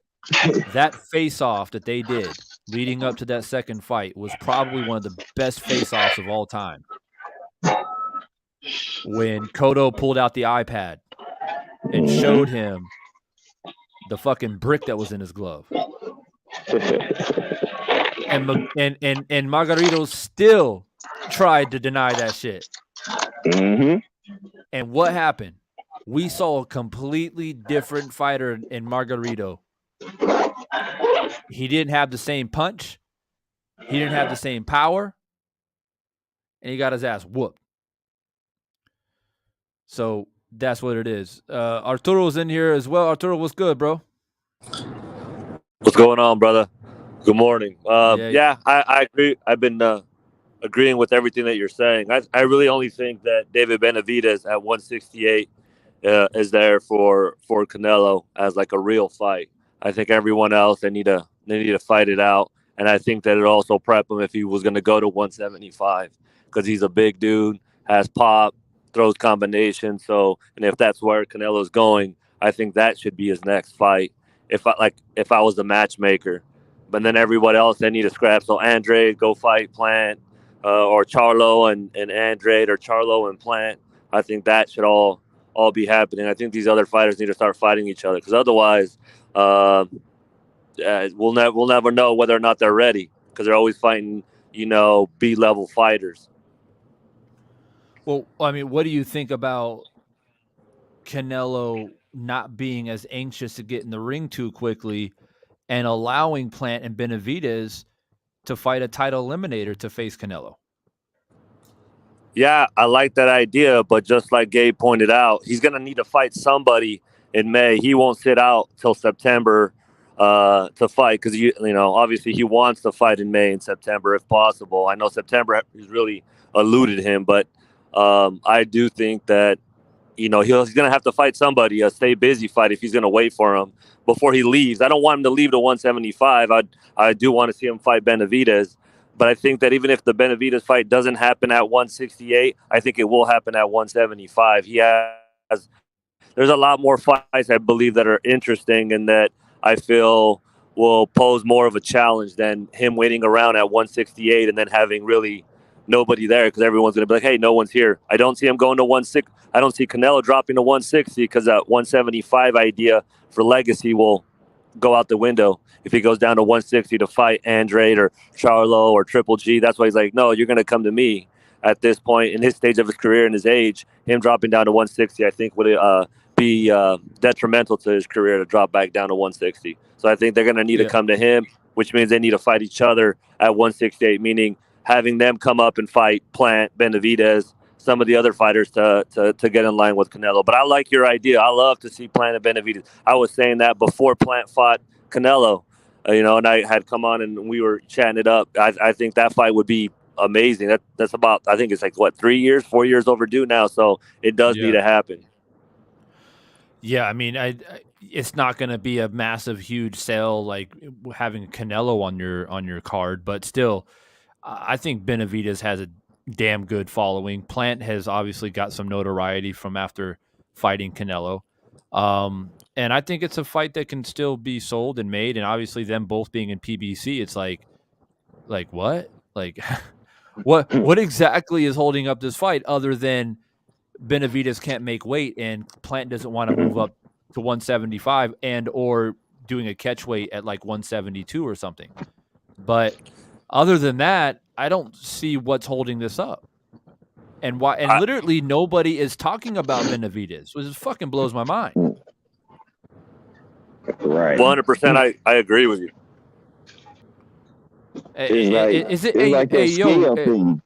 Yo, Gabe, isn't the Benavidez brothers from Texas as well? I think they have ties out here.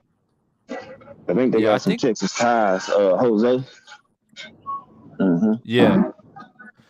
So I think like they have a following, and I mean the last fight that David had, I mean he just beat up old poor dude, man. I mean it was tough to watch. All they have to do is pull up the old footage of Plant and Benavidez talking smack to each other and the things that they said, the bad blood that they have. That fight will sell 100%. I'll pay for it no matter what platform it's on. It would be, I think it would catch steam if they were to market it right. A lot of people would tune in. That would be that's a top A-level must-watch fight. 100%. And like they had the bad blood, and Caleb, he's not a guy who's shy. He's going to talk shit at press conference. Obviously, we saw what he did against Canelo, right? So we know he's going to talk shit. Benavidez is going to stand his own. And Benavidez, and And I knew they were from the Southwest, but they're actually from Arizona, which is my home state. So, yeah. But the last guy that he fought, Kyron Davis, which was a replacement fighter, who wasn't really a 168 pounder, to be quite honest with you. He was just beat up. I mean, it was bad. It was really, really bad. And it's like, it's time for David to really face some quality opponent. It's just getting kind of ridiculous at this point. But it says here, I'm reading, if you guys didn't know this, on July 14th in 2021, Showtime announced that Benavidez was scheduled for an August 28th bout against Jose Ustagi at the Phoenix Suns Arena. However, on October 28th, Ustagi pulled out of the fight due to a failed drug test. Mm-hmm. Yeah. And then that was when he was replaced by Kyron Davis. Mm-hmm. I remember we was talking about that leading up to that Ustagi fight. You know what I'm saying? Because Plant had beat him or whatever, so we was like, "Hey, this is a good test to get a look how he'll fare with him." I feel like Benavidez is gonna knock him out. I'm not even gonna lie to you. So it was just a matter of who was gonna do it better or who win was gonna be better. With a common opponent to me. So right now, currently, Davis, yeah. So right now, currently, David Benavidez doesn't have a fight. Plant doesn't have a fight. Andre, to my knowledge, doesn't have a fight, I don't think. And neither does Jermall Charlo. All these dudes don't have any fights right now. And it's looking pretty naked right now in the early part of 2022, I got to admit. Other than the fight that we're going to get coming up this Saturday with Gary Russell and a few other fights. But I'm sure something will get made eventually, but it makes you wonder, right? And that's why we're having this conversation is who is it going to be? And, like I said earlier, if it happens to be Charlo and Canelo, it is what it is. I'm going to talk about it. I'm going to make my predictions and do the live streams and whatever. I'm not going to be too thrilled because I don't know why I have this feeling in the pit of my stomach that it's not going to end well for Jermall Charlo. And I don't mean he's going to lose to Canelo necessarily. And that's like, I just think that I don't know why. I just feel like win, lose, or draw, he's somehow going to find his way back to 160, and then I can just see things just falling apart. I don't know why I feel that way. And I just wish that he would get a really good win under his belt. But look, man, I feel like he's mastered the art of positioning himself in the right ways to be able to make these type of moves. And, he learned from Mayweather. Mayweather did the same exact things. I mean, when Floyd was getting ready to fight Robert Guerrero, I was like, really? Robert Guerrero? Like, that's like a match that that's like, it's such a, not to say easy matchup, but a tailored matchup, a guy like Robert Guerrero. And in other fights too. I mean, even the Berto fight, I didn't agree with that fight either. But that's what happens. And it's like, yeah, you have a May date that you want to secure, and you're going to take the next available fighter that's willing to agree to terms, and it very may well be Charlo. But it does make me ask a very honest and serious question. What about Benavidez? I keep asking it. What about Benavidez? And the Canelo fans, and although Arturo is a Canelo fan, I don't really put him in this category, but a lot of Canelo fans, they don't have an answer for me. Oh, Divine, why can't you just accept it, that he's one of the best ever? Well, no, I can't accept it because 160 wasn't cleaned up, and now you're about to fight a dude that you could have fought when you were actually at 160 or 154 for that matter, and it didn't happen. So now you're fighting him now. The dude's got to move up to fight you. He's never had a fight at 168. And then you got this guy, David Benavidez, which you think that nobody cares about. But diehard boxing fans actually do care about it. There is a guy named David Benavidez that is in your weight class, or even at 175, if you want to play that game of like, oh, I don't want to be at 168 anymore. Well, he's ready for 175 too, so you can't make that excuse either. And a guy that is undefeated, right? 25 wins and 22 knockouts, 6'2", with a 74-inch reach. Explain to me on why you think that's okay not to fight a guy that is a true threat. And, I yet to get answers. And as we creep closer and closer to a possible signed, sealed, and delivered deal here with Canelo and Charlo, it's speculative and we'll have to hold our breath and wait to see what happens. But if I'm David Benavidez, I'm going to say this for the record. I would get on social media and just talk so much shit. And I don't know why he hasn't. I don't know if it's because that's not who he is. I don't know if His that's dad because has. Huh? I was saying his dad has, though. He's been running his mouth. But it needs to come from David. I mean, it's like, did anybody really want to listen to Angel Garcia? I don't want to listen to his ass. I want to listen to Danny Garcia. Do I want to listen to Robert Guerrero's dad? No, I want to listen to Robert Guerrero. That's just me, right? But I feel like a lot of boxing fans feel that way. David Benavidez needs to speak for himself and start calling out all of these 168-pounders and calling them out for what it is. Because Plant hasn't even uttered the words David Benavidez since he lost to Canelo. It's been about Charlo. It's been about a rematch with Canelo and other names out here. I haven't seen or heard him say anything about Benavidez. So if you're David Benavidez, you got to come out and be like, Plant, you're full of shit. Canelo, you're full of shit. You're all full of shit. Y'all don't want none. Right? Go in the gym, start sparring, start knocking dudes out and filming that and posting it to get some rumblings, right? To get people talking, to be like, damn. Because right now, like, I just don't, like, a dad speaking is one thing, a fighter is another. And I firmly believe in that. I firmly believe in that. Because you know why?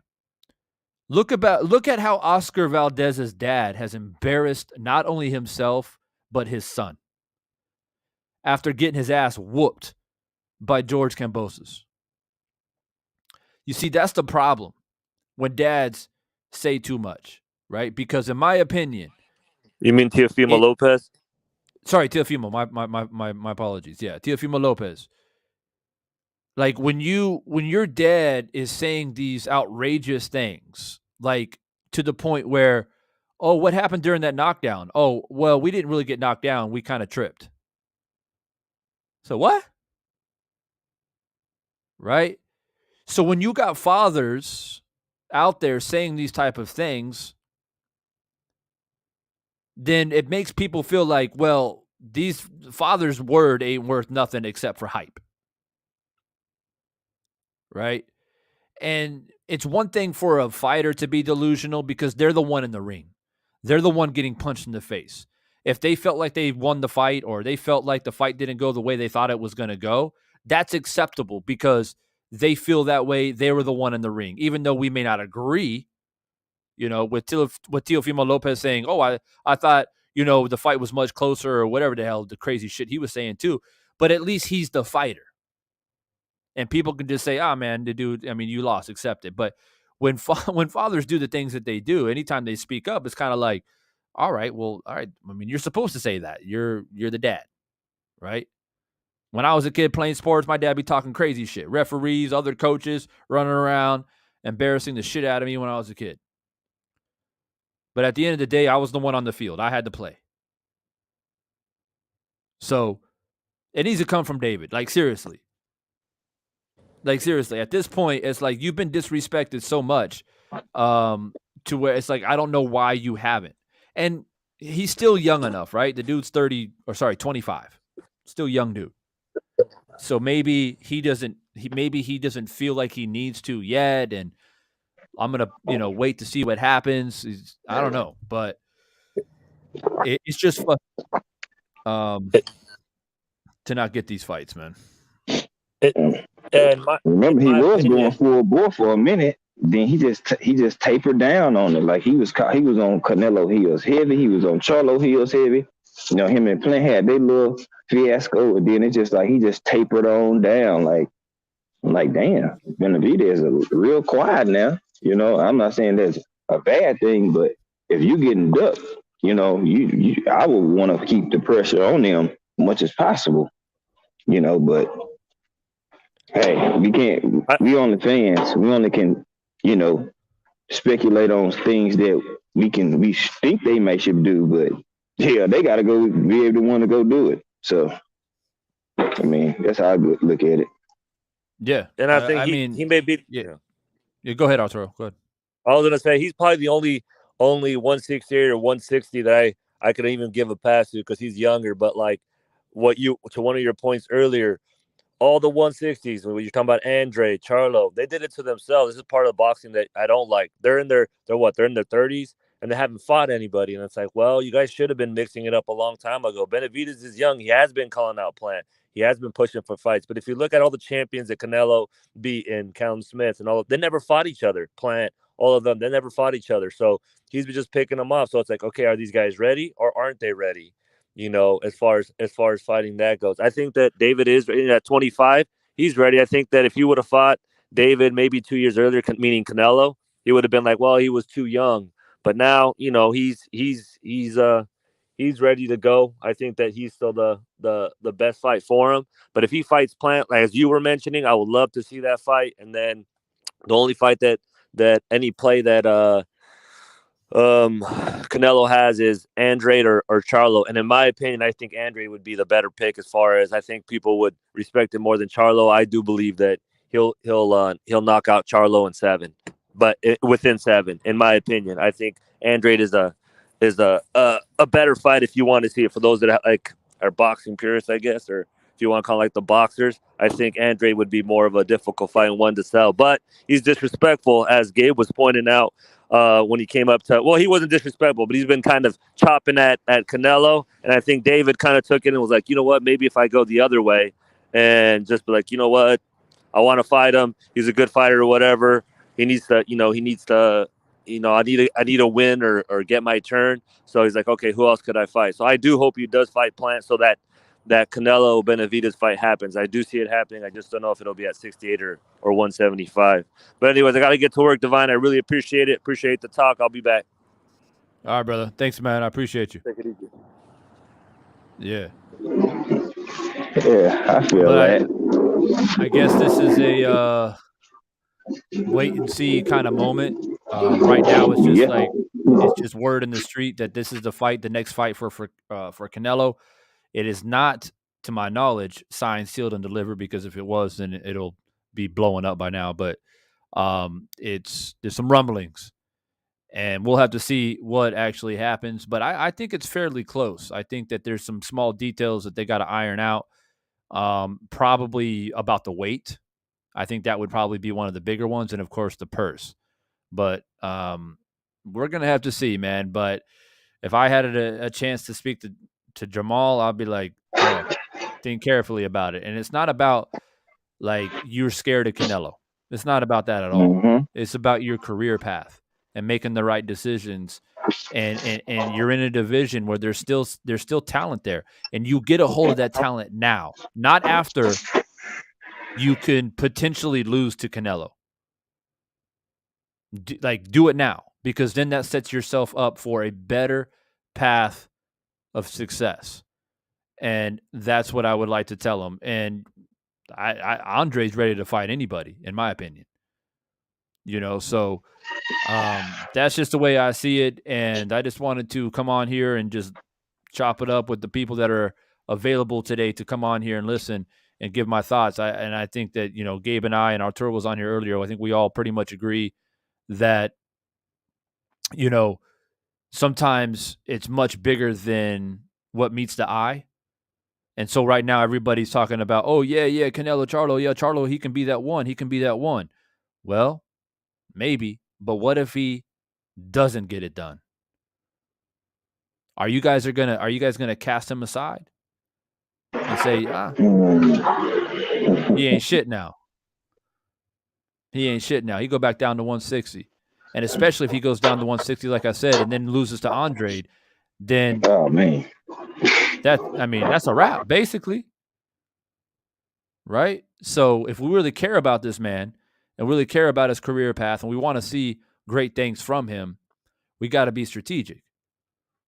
Right? And so that's what I do. That's exactly why I wanted to go on your panel that day, Gabe, when you were talking about this Crawford situation and Bob Arum, because I see it in a whole different way. And I went on my channel and went live about it as well. And I was over at BFTB last night. He was out there cooking. And I just see it different, man. But that's what I'm known for out here, is someone who's pretty much straight down the line, straight down the middle, very neutral, and plays devil's advocate, because I don't see it as black and white like a lot of people see it, like in regards to this is it and that's it. I just think that there's a lot of shit that us boxing fans, we don't know about. We assume a lot of shit. Right? We assume that Bud doesn't have any hard evidence to hold up against Bob. We assume that. Now, I was like kind of confused about like the direction of the live stream last night, because it was like, okay, well, sometimes I feel like he's trying to paint Bud as a ducker to Spence, which, whatever, that's fine. That's a matter of a debate. But then they'll talk about the possible lawsuit. And I'm like, well, which one is it? Are you making this about him trying to duck Spence, or are you trying to say that him trying to sue Bob is not a smart idea? Like, I don't understand.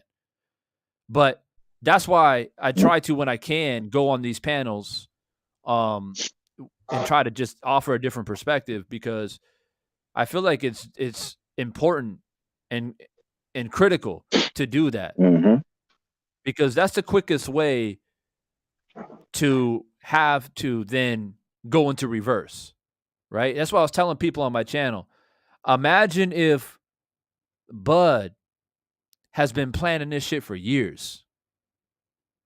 Like, we can say all what we want. Oh, yeah, he shouldn't have signed the contract, and he knew what he was getting into, and did, right? Like, that's cool. Like, I can't dispute why people would feel that way, because that's the way it seems. It seems. But we don't know how long he has been planning this. So imagine if he comes out and attacks Bob Arum like a blitzkrieg and puts Bob in this crazy negative light to where Bob has to step down from fucking Top Rank. Imagine that shit. Then what happens is people say, oh, well, damn. Maybe Bud had all of us fooled. Now, one way or the other, either it's that the whole lawsuit is either an absolute failure, or he gets a little bit of money, or it's an absolute success. But to just automatically assume that it's a stupid idea, or it's a crazy idea, or he's foolhardy and he should have done this 3 years ago and all this different stuff, I don't jump in the cart before the horse, ever. Right? I see what it is and I'm like, okay, peep game. Let's see what happens. But at the end of the day, Bob Arum's a piece of shit. He's a piece of shit.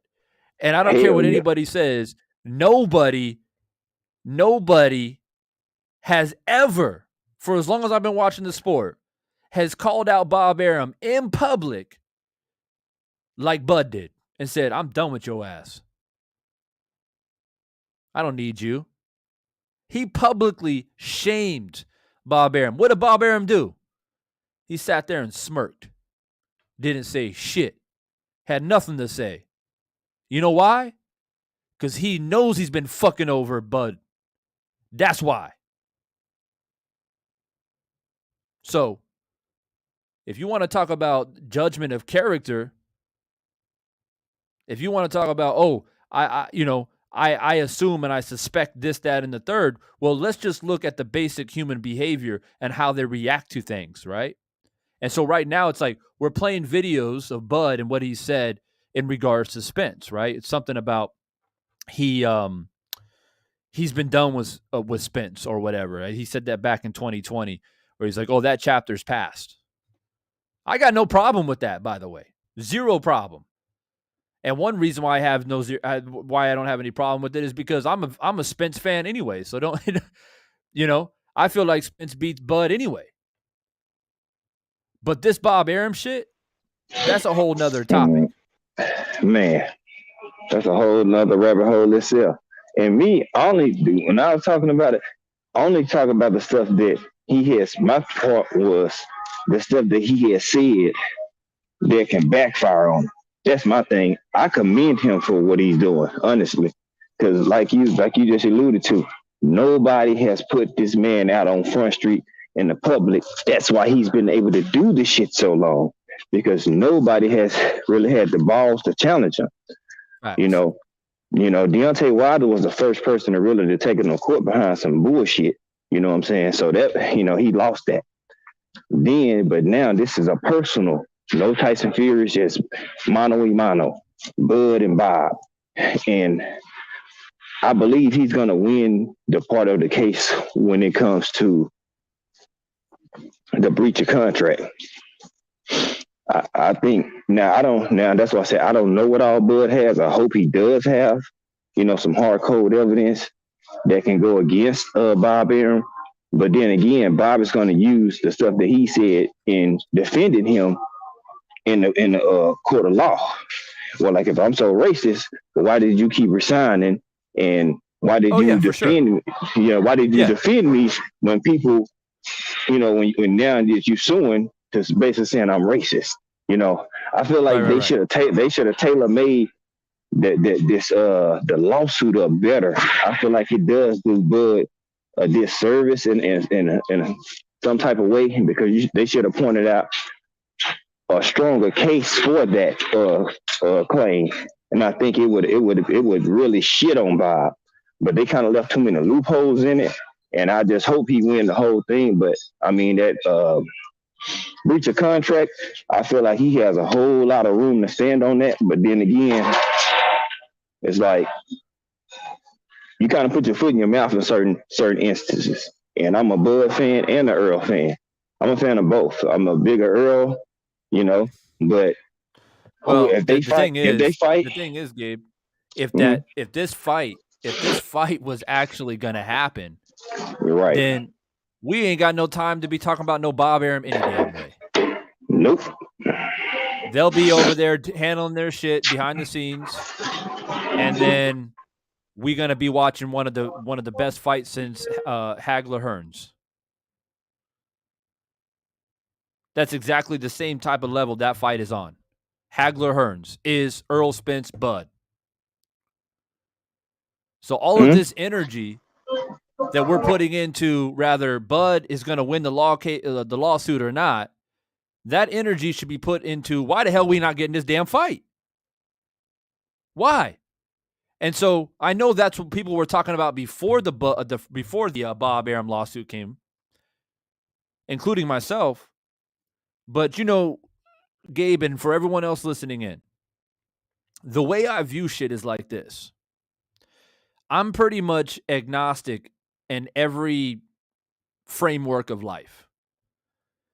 If somebody came to me, or if you came to me, Gabe, if I went to Texas and we met up and you said, yo, Devon, I got something to tell you. Don't judge me. I got something to tell you. I'm like, all right, what's up? He said, well, last night, I left my window open and a dragon flew in. I can't get this dragon out of my room. It's just still in there. and it looks like this and it flies like that and it breathes fire and you're describing it and it's like, damn, right? I'm the type of person that says, well, shit, I want to see that dragon. Let's go. Let's go to your place right now. I want to see it. Right? There's basically 3 different types of people in this world. You present something and somebody will say, Gabe, are you good? Like, you must be going crazy. You saw a dragon and said, what? Man, fuck out of my face with that shit. Right? That's type 1. Type 2 just agrees to disagree and says, oh, really? That's cool. And then keeps it moving. And then type 3 is, oh, you could be right. I'm going to take you for your word, but you got to show me. You got to prove it to me. Right? And that's the way I look at everything, including religion. That's exactly how I view religion. So with this Bob Arum situation and the lawsuit, that's my stance, is that Bud is saying that he was racist, there's a breach of contract, et cetera, et cetera, et cetera. Oh, shit, really? Okay, prove it to us. We want to see it. We want to see it. That's how I view it. And until I see it and the conclusion is there, I don't pass judgment. That's just me personally. I got you. I mean, I understand that. Me, it's like I'm not faulting anybody. Like I point out certain stuff that I'm like, that might not, work in your favor. But I'm not sitting here just gonna publicly just shit on Bud like he is nothing. You know what I'm saying? I can't do that because to me he is a tremendous talent, and also he had a sweet deal with Top Rank. Now I challenge anybody to tell me that they're gonna tear him down $3.5 million per fight. If you do that, you're an asshole. Nobody's gonna turn that down. So hey, I don't fault Bud. I mean, I fault Bud into a sense, but I fault his team for a lot of his decisions. That's who. When I'm speaking towards his team, because it's like they do a lot of shit that goes against the grain, and it really doesn't do Bud any justice or put him in a bad light, because they say a lot of shit. And it's not really coming from Bud, it's coming from his team, but their representation of him. That's what I don't like. You know what I'm saying? And then what if Bud did said? Then you got this whole public perception of Bud said this. Now everybody going at Bud, you know what I'm saying, because of somebody on his team. That is a lot of the shit that happened with Bud, and I don't like that, because it's like, y'all shut up, let this man talk. But if this person allows them to do it, then it's kind of like guilty by association. I don't look at it always like that, but I don't like the way his team be moving on his behalf, because he's the fighter, and it seems like they think they bigger than him now in certain instances. Yeah, I don't like that part. Yeah, I feel you, and I totally get like some of these channels out here speaking about it, and I understand why they feel the way they feel. But I just can't rock with it 100%. Like, you ain't gonna see me putting out memes and shit of Bud Crawford sitting on a toilet bowl or some shit, like some stuff that I've seen out here. Because it's kind of like, well, at the end, I don't even want to go down. I don't want to get that deep with it. But we do have, we do have Stormy B-Man in here who just popped in. I do want to shout out Arturo real quick, who was just on the chat earlier. He sent that super chat. He said, keep grinding and the boxing chat going. I appreciate it, and I'm wishing you good health. Well, I wish you good health too out there. You and yours, Arturo, you and your family. Hope you're good, and thanks for coming on. Always good to see you in the chat. Brown on boxing also in the building. Good to see you in here. Stormy, do you hear me? Yeah, can you guys hear me? I hear you. OG, CSA, what's going on? I'm sorry, guys. I'm at work, but I had wanted to jump on. I just wanted to respectfully accept the invitation, But you guys are having a great conversation this morning. I've been in and out listening. And thank you, Divine, for sending me a link. What's up with you, G5? You guys are really cooking this morning. Yeah, mostly talking about the supposed fight that is the word on the street, which will be Canelo and Charlo. I'm not sure if you wanted to leave some thoughts on that. We've been throwing out many different scenarios. I'm not quite sure what you've heard. I personally suggested that I would like to see Benavidez and Plant, and then possibly the winner of that fighting Canelo. And more so, since the conversation seems to be about Charlo more or less, I would prefer Charlo to fight Andre at 160 before taking a big jump to super middleweight and challenging Canelo for all of his belts. What's your thoughts on that? Well, check this out. You actually set up a great idea between two fights, but the matchups are the most important there. If something needs to move with Canelo, he needs to face Benavidez. That belt that he picked up at 168 was Benavidez's belt. Everyone knows that. And when Benavidez was in possession of that belt, he had no interest in not only unifying at 168, but becoming undisputed for whatever reason. We're not talking about, oh, he's ducking or this or that. It's a fact. It just didn't take place. And if a fighter wants to deem himself the best, you go after the guys where a defeat of that individual will gain you the type of respect and recognition that you deserve if you're in the business for the right reasons. But we've seen this entire generation of present-day fighters go in haphazardly against questionable opposition, against circumstances that are set up where they can snatch titles without laying anything on the line in return. You have two fighters at 160 that were unproven, that have had the opportunity to face each other in Charlo and Andre. So if they're going to do it at 68, that's a good thing, because the winner of that fight will have the opportunity to stand on his own merit and say, see, well, I beat somebody. People thought this guy was someone, so I've defeated him. What's next? Canelo? Okay, let's do it. You can see that. Right. But Canelo has unfinished business for the 168 division because Benavidez never got his opportunity. He's taken the Caleb Plant opportunity away from Benavidez and now has flirted with not continuing there, but he's entertaining the consideration of Charlo now. Benavidez is still there. What are you doing? You need to face the real people in real time. We're not saying the fight with he and Charlo isn't a good fight, but it's funny how Charlo is even a consideration now after the performance against Montiel, right? Right. You I have agree. to put all these things on the table and assess what's really going on. And if Demetrius Andrade is such a horrible fighter, as someone said, why is no one chomping at the bit to get in the ring against the guy and take the title he has? Stop playing these darn games. Get your butts in the ring and start mixing it up. I have no respect for these current era fighters who so-call themselves champions when they're nothing more than titleists. And because there's so many titles available, anyone can be a titleist these days. So the respect comes when the matches take place, not before, but after. Those are my sentiments.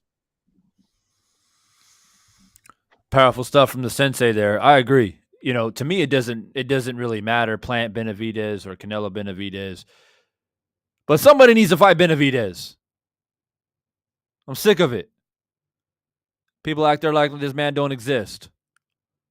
But I was telling people earlier, Stormy, Canelo always figures out a way to put himself in the right position, right?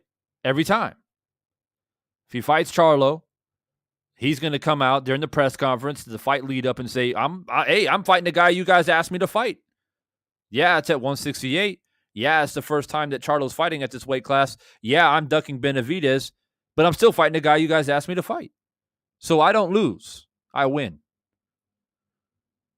Right? And if he beats Charlo, he's going to say, it's not my fault. It ain't my fault.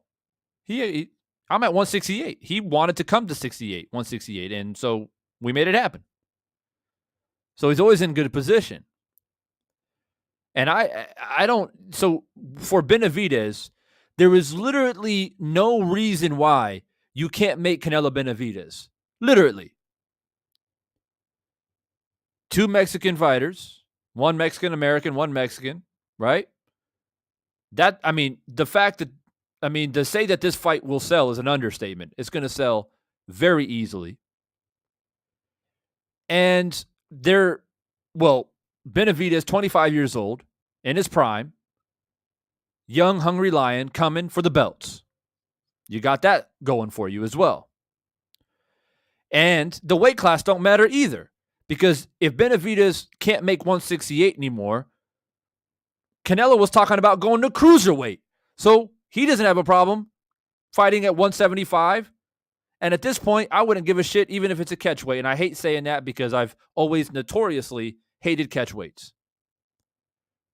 But weight shouldn't be a problem. Age isn't a problem. Location won't be a problem. Money shouldn't be a problem. Pay-per-view buys shouldn't be a problem. So why isn't it happening? That's the question. And this is why we critiqued and we criticized Canelo. And a lot of people say, oh, you guys are hating. But just like Stormy said, the nail in the coffin, though, don't finish this point, is when you said, Stormy, they're not champions, they're titleists. And that's fact. Because a champion takes care of his weight class. A champion defends his titles. That's why I call undisputed. I win the belts. I defend the belts. Nobody can beat me. I'm the best in this era. Period. That's what a champion is. Well, check this out, Divine. Look up the word champion and find out what the definition of it is. But somewhere within the definitions of the word champion, there is also an explanation of what a champion is. To overcome, to have become better than, or to surpass. You have championed a cause. You have overcome circumstances. These titleists out here, what have they overcome? Do you see the play on words and why I say they are titleists? Huh? Because you could be a marathon runner, right? But how many marathons did you win? There were many who participated, but only one is victorious, right? So does that make them all marathoners that they're champions because they participated? Do you see what I'm saying here? And you mentioned something a moment ago about Canelo considering going up to cruiserweight. He can go up to heavyweight and fight certain individuals and possibly beat them because it is so watered down in the talent pool. Someone like he, who has quality people to matchmake him for his career, they can set him up and make him look like he is the finest machine out there. But you can't fool someone like myself who's seen these things and understands how I can break it down and show you exactly what the play on words are. Because which fighters has Canelo truly championed to be considered undisputed? Which of them has he championed? Caleb Plant? Caleb Plant was an unproven champion. So therefore, another titleist. Huh? Mm. The most formidable guy was Benavidez because of what he was doing to his opponents in the ring. You know, he was looking like, Michael Myers in there against certain individuals. So it would take someone with skills and ability, which Canelo has. We need to see him against that type of threat. When we see him defeat, knock out, dominate a guy like that, that does nothing but give us an opportunity to give him the true accolades he deserves for doing such a thing. But not before. He just won a title, which you could basically say was a vacated title, off of a former sparring partner, Yildirim. Come on. Mm. Yeah. Who? And don't forget, on that night, he fought Yildirim.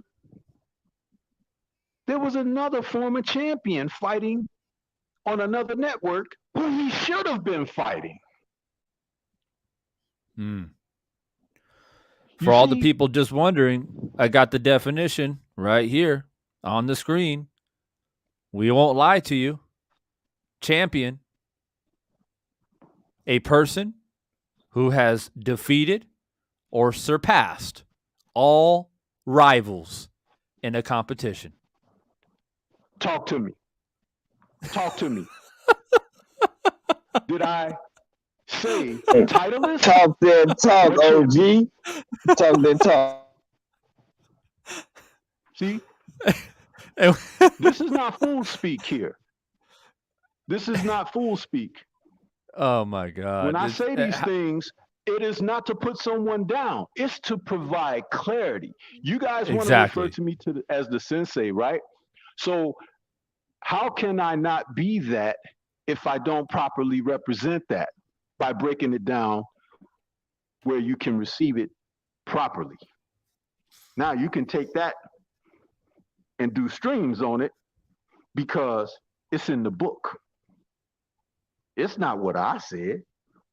It's just that I know the difference and the play on words that our society likes to use.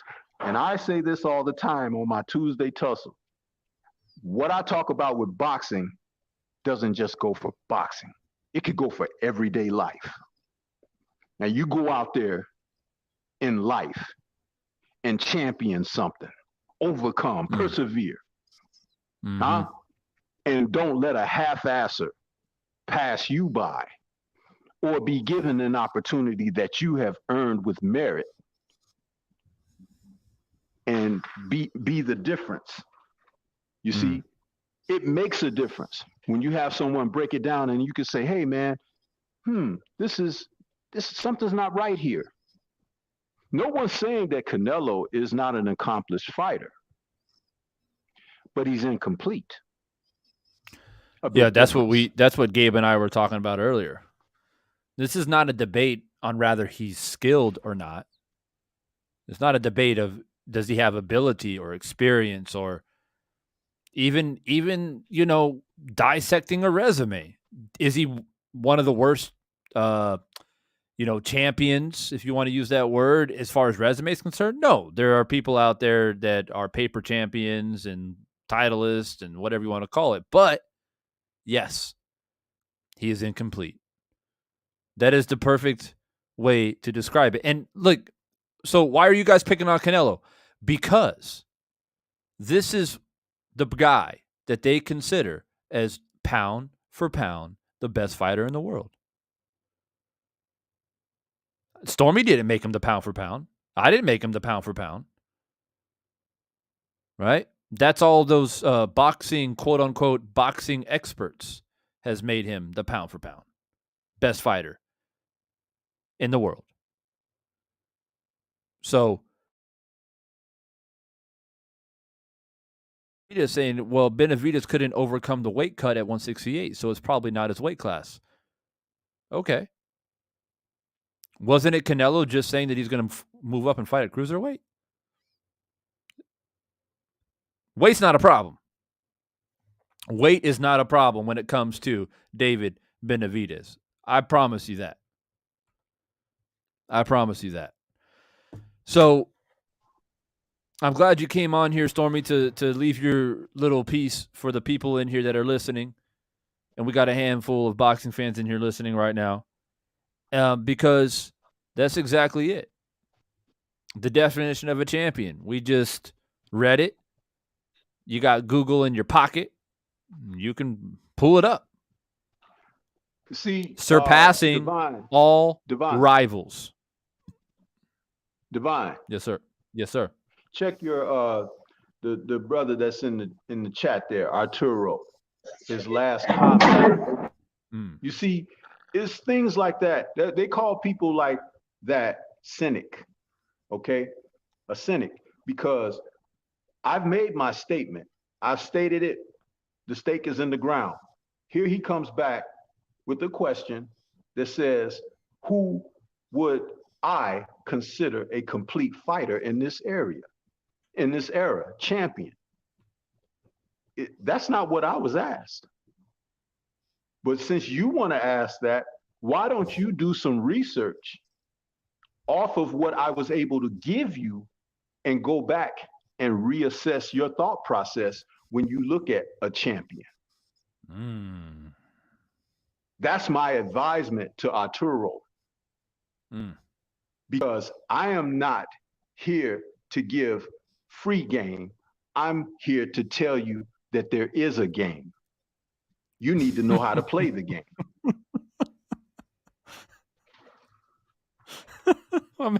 my man Stormy at work. He's still out here teaching. Suit on or not, still got to come to work. Got to put your hard hat on, don't you, Stormy? Remember, I said, whether it's in the ring or whether it's in everyday life, it doesn't change. You have to have your thinking cap on at all times, head on a swivel. Am I right, G5? Yes, sir. Always. Not sure if he can hear you yet. He's at work, so I think he's a little bit on and off. But I'm with you. I'm here. I just had a machine going. I don't want to destroy it. I'm always here all the time in the military. Keep your head on a swivel. But absolutely. See, I know I didn't have to say that to you, Divine. I know I didn't have to say that to you because you let us know on a regular that your head is always on the swivel. So I understand. We connect like that. So yeah, I just wanted always to make lurking. sure that G5 was still with us. Yeah, for sure. For sure. I see my man Platt Boys out there. How you doing, bro? Good to see you. Yeah, man. I'm trying to get a bit more consistent when it comes to going live like I used to. I know I was going heavy back there, back in September, October, November, but things come up, life changes and whatnot. But I'm trying my best to at least come on here a couple times a week and chop it up with you guys.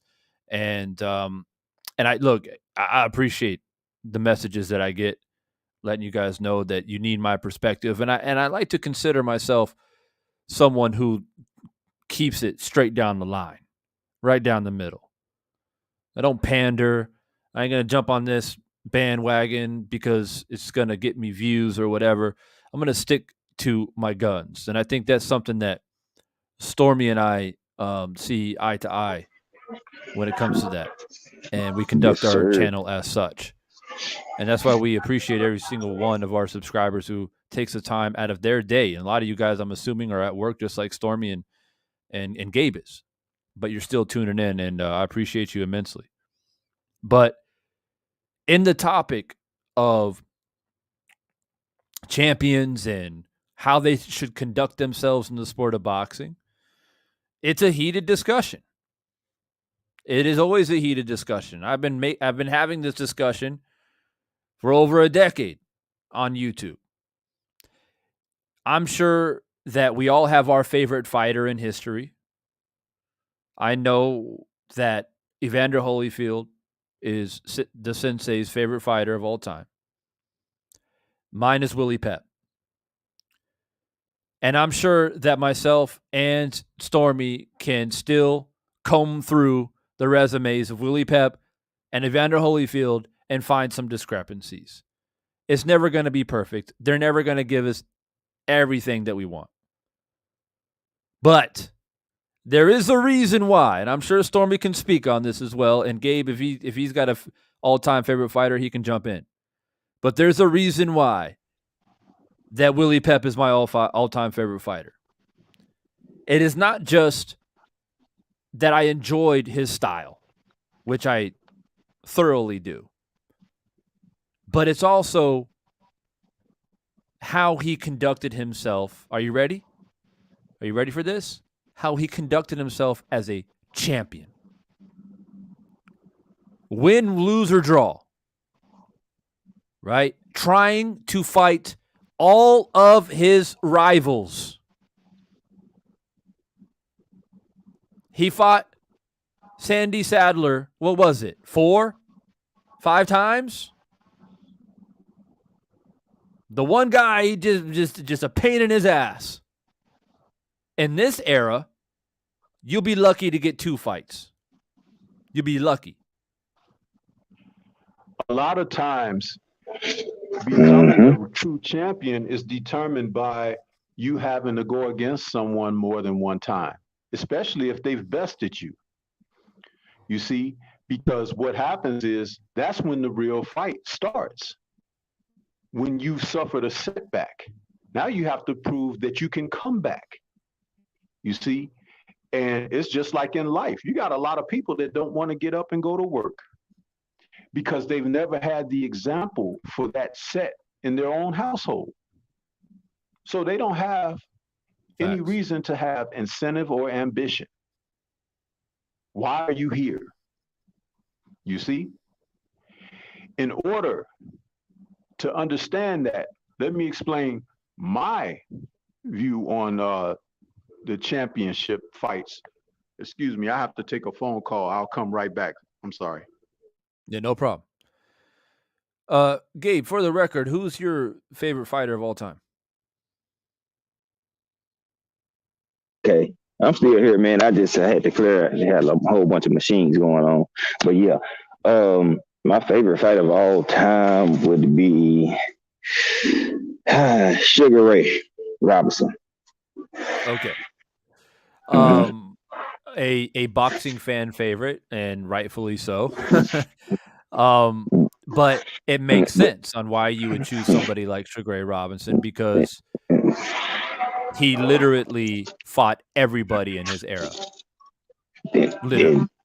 And that is but Willie Pep he's there. He's in my top 10. Yeah. And he's not 10.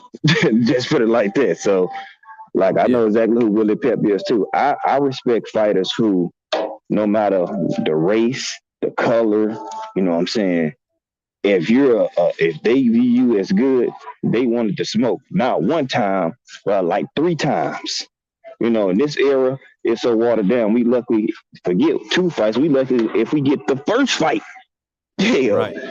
We can't even get to negotiations and talking about certain fighters with people because now you have these weird fans who push these narratives as, oh, this fight doesn't deserve it, or this fight is too green, or they haven't fought enough stiff competitors. But even though they're ranked, it's always this excuse or this it's a loophole rather than saying, okay, he worked his way up, let me whip his ass. You know what I'm saying? It's always this catch-22 with it, and that is killing boxing. And the people that are in positions, in suits and network and promotional outfits are making it worse because they're pushing the agenda that these media race baiters and, you know, agenda starters are pushing out, and they taking it and running with it. So rather than looking at the facts or what's really going on in the landscape, they take their word for it and run with it, and then bam, here we go. You got casual fans who are not in tune to boxing as much. So if they have somebody that they view as popular, keep spewing out a narrative, they'll believe it, you know. So it kind of waters down the sport. It's not the only thing it is, but it's a lot of that going on, you know, in today's. And Gabe, it's not like we're asking fighters today to fight 200 times like they did back in the day. We're not asking them that. We're not asking them to fight 15 times in a year. All right? We're just asking for the fights that we deserve. Because think about it this way. What would boxing be today if someone like Sugar Ray Robinson didn't fight Jake LaMotta? He didn't fight Carmen Basilio.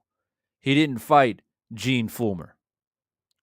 And I can go on and on and on. And not only did he fight these men, but he fought them multiple times. Jake LaMotta, 5 times to be exact. Right? What kind of message would that would have sent, right? And then even in the 80s, it wasn't like the 40s and the 50s, but they were still, you still got the Hagler, the Hearns, the Durans, the Sugar Rays, and they all fought each other at welter, middleweight, whatever it is. We got it. We didn't get every single fight, but we got a pretty damn good amount of it in the 80s. Even in the heavyweights. Even in the heavyweights, we got the Alis and Fraziers and the, the Sonny Listons and the George Foremans. Right? We got it. Now, like you said, Gabe, is like we as fans, we're like scratching and clawing. I mean, we still haven't got the Bud and Spence fight. Imagine if you are living in the 40s and the fans are going crazy to see Sugar Ray Robinson, Jake LaMotta for the first time. Mm-hmm. Imagine that shit. We've been talking about Bud and Earl for how many years now? Just like 5. At least 5. So it's just like Pacquiao, Mayweather. How many years do we have to basically be at each other's throats before we got that fight? 5 years as well. Yeah. And unfortunately, they weren't in their prime anymore. They both weren't, in my opinion. And Mayweather more than Pacquiao. Even though people say, oh, Pacquiao was the one that wasn't in his prime. Floyd was older. 2 years to be exact. But hey. So, and then people still don't want to give Floyd credit for that fight. And that's exactly when I went on BTFB's channel about a month or so ago, and he was talking about Bud and Earl. I said, look, my thing is this. It doesn't matter what side of the fence. You got Bud supporters saying it's Earl's fault. You got Earl supporters saying it's Bud's fault. One's ducking the other. At the end of the day, there has to be a way where promoters and managers, and they're not going to do this because it's not beneficial enough for them. But let's just say, for argument's sake, that it is the fighters. It is the fighters that don't want to fight each other. It's not the money. It's not the promoting. It's the fighters. The fighters want to pick and choose who they fight, and they're ducking each other. Well, how do you solve that? If Earl Spence is ducking Bud, or Bud is ducking Earl, how do you fix that? You put their ass in a tournament. Are you in or are you out? That's it. You got Bud, you got Earl, you got Virgil Ortiz, you got Ugas, you got Danny Garcia, you got Keith Thurman, whatever it is. And you throw them in there, round robin that shit, and the best comes out on top. That's it. I'm back, guys. I'm sorry. Yeah, no worries. I'm with you on that one. Like, you can say the top 4 by rank in that welterweight division now. They could have done a tournament. Okay, we got Spence Ugas. If y'all mandated Boots and Bud, the winner of each fight, here we go. You know what I'm saying? I wouldn't mind seeing it that way. Yeah. Do you know why a tournament is good? Do you know why a tournament is good? Because you give somebody like Ennis Boots an opportunity to prove himself. And instead of having to wait for Bud and Spence to fucking fight when they're 40, and then you get the winner of that. And then you beat an aged Bud or Spence, and you're never going to get full credit for it because you fought them out of their prime. Exactly. And so Ennis just, just like even when Mike Tyson was coming up and he was, fighting older aged heavyweights, right? It happens all the time, but a lot of times it happens because it's the guys at the top spend so much damn time bullshitting around, shucking and jiving, and fucking not fighting each other like champions should fight each other. So for me, I pull my hair out when people, like back in the day when it was Mayweather Pacquiao, I didn't really get into the whole, like in the beginning, I didn't get into who was ducking who until the blood testing came. Then Manny Pacquiao made it too difficult for me to not go against him because it's like, you're afraid of needles, but you got tattoos. I mean, what the fuck? Mm-hmm. No, but that was Bob Arum, though, by the way. Bob Arum didn't want Pacquiao to fight Mayweather because he knew what time it was. But when it comes to Earl and Bud, I just don't feel like it's one man or the other. I think it's both, if you want me to be completely honest. I think it's both of them. And whatever it is, the 60-40, the 50-50 split, it's like, seriously? Come on, man. And I just don't ride with that like, man, Bud's a ducker, or man, Spence is a ducker. They both are guilty for not having this fight made. And I'm sticking to it. I'm sticking to that. Because both of these men are going to get paid handsomely regardless of whatever the fucking split is. And I'm okay, if it's 80-20, okay, yeah, that's a bit egregious, right? Yeah. But we're really talking about a 50-50 or a 60-40 scenario here. That's what we're really talking about. Exactly. And it's like both are going to get paid. Both are going to get paid. And if you're the man that's getting 40 and you whoop that man's ass, that man's going to want to have a rematch. And now you can say, well, fuck you, 70-30 now. Thank you. Oh, man. 70-30 now. How about that? Because you paid me 40% because you thought that you were the bigger draw, the better fighter. Now I just whooped that ass. Now what's up? Now I want 70-30. And guess what? That person who just took an L, they're going to take that 30% because they want to redeem themselves. Mm-hmm. And that's what we're really talking about out here. So my problem is you got a guy like Ennis Boots, right? He's saying, he's knocking on the door. He's saying like, I can beat anybody right now, but I can't make any moves because we got the top dogs up there bullshitting around. So I got to continue to fight these top 20 fighters, top 15 fighters maybe. I keep knocking them out. Yeah, I'm getting, 25, 26, 27, 28, 29-0, but I ain't getting no title shot. Then 5 years goes down the road. Oh, we finally get Earl and Bud. Yay. Ennis gets the winner of that, but now they're 38, 39 years old. So that's why I told BFTB, we got to have a tournament. And he agreed. He's like, yeah, I agree. He agreed. But then goes live the next day talking about the same shit. It's just like, and I'm not throwing shade at BFTB, but my thing is, as boxing fans, number one, and number two, content creators, it's got to be a collective voice because we're living in a day and age where everybody listens, right? Everybody listens. The fighters listen to us. The promoters listen to us. I guarantee you there's fighters and promoters listening to Stormy B, man. I guarantee that shit. And they don't comment. They have ghost accounts or whatever it may be, but they listen.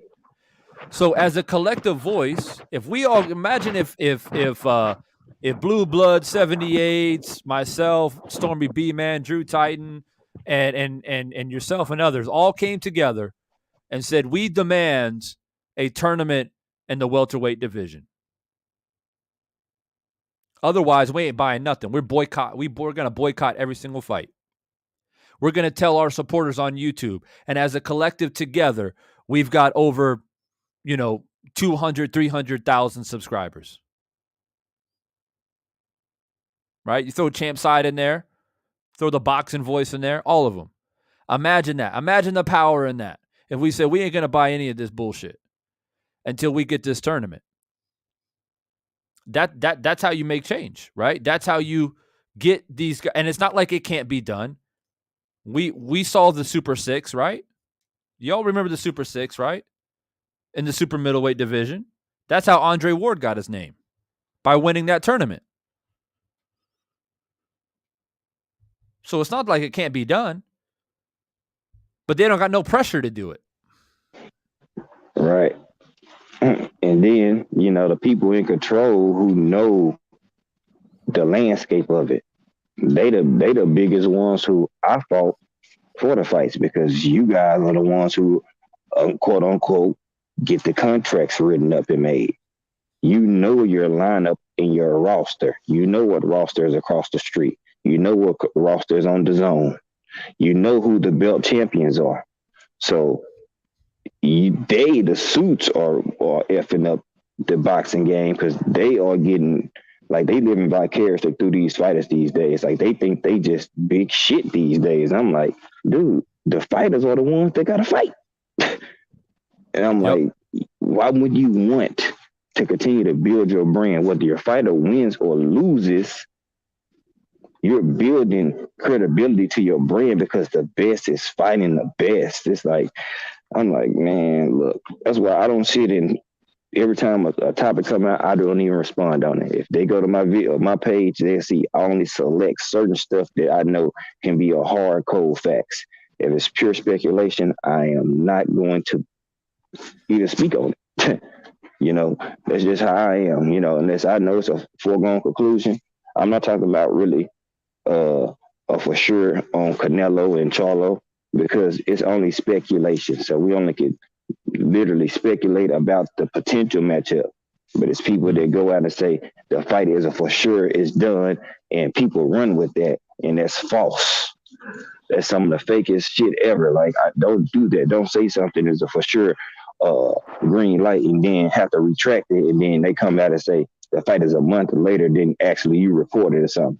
But people don't have enough integrity to admit they wrong these days. That's why I'm very cautious and check all sources and make sure it's legit before I even speak on it, so I don't have to worry about that. Because I one thing I will not do is put out fake news or fake content. Hey, Divine, I did a video this morning, right? I was like, people, the people that hate Earl Spence, what I'm saying, and hate Terrence Crawford, they always got something negative to say about him, right? So I did a video earlier, and I was like, people fear a healthy Earl Spence or whatever like that. As soon as I get in the comment, this is fake news, I haven't heard anybody say anything like that. I'm like, well, why, when you mentioned Earl coming up to fight certain fighters, they always bring up his injuries? That's what I'm referring to. So I'm like, it's just the perception how people retrieve information. I didn't say anything bashing or anything off the wall or crazy in the video, but the only thing he seen was the title. And, oh, yeah, this is fake news. Nobody has said this about anything. I haven't seen anybody. I was like, well, what are you talking about? First of all, this is my opinion based off the things I've seen people say. When they say, well, the fight Bud next, he's still demonstrating a car wreck, or his eye still messed up. He's not 100% yet. Well, if the doctors and everybody has cleared this man, quit bringing it up. You know what I'm saying? I can't stand it. If he's been cleared, don't bring that up. It's like what, bro. Yeah, and it's like Stormy. I'll never forget the time we went on 78. He had an open panel, I believe it was leading up to the Porter Bud fight, and people were throwing their predictions out, and we had like 8 people on the panel, and there was a dude that came out and said, "Oh, we can't give no credit to Bud for beating Benavidez because he got shot in the leg or some shit." And then Stormy said, "Well, why the hell he get in the ring then? Exactly. Why is he in there if he ain't ready?" He feels like he's ready, and the damn doctor told him that he's ready, so I guess he's ready. Right. But I have up on the screen right now, according to Ring Magazine, these are the top 7 welterweights right now. Right? You got Terrence Crawford at 1, Earl at 2, Ugas at 3, Ennis at 4, Ortiz at 5. And I'll just leave it at that. That's top 5 for me. Just the top 5 alone. You can tournament that shit. The wonderful idea about a tournament is this, fellas. There's usually going to be an upset at some point. Yes, at some point. exactly. Someone that you didn't figure who will end up being in at the end of the day. And that's always great. That's why we like the NCAA tournaments. That's why we like college football championships, because someone's always going to get in there that you just didn't think, you know? And you know what that is? That's the universe correcting itself, because the vanity of man views life through rose-colored lenses. When you look in the mirror, you don't see your imperfections. You see yourself as handsome. You see yourself as, well-groomed and, ready to be the lady killer, huh? But a person standing just next to you can see your reflection in the mirror, and they could see, dang, you got one eye bigger than the other. Your nose looks a little crooked. One ear is larger than the other. It's true. It's true. Because why do you think they call mirrors vanity? Okay? So it's the same thing in life. We see things a certain way. Usually, typically, if you gain more experience in life, you begin to change how you see the world.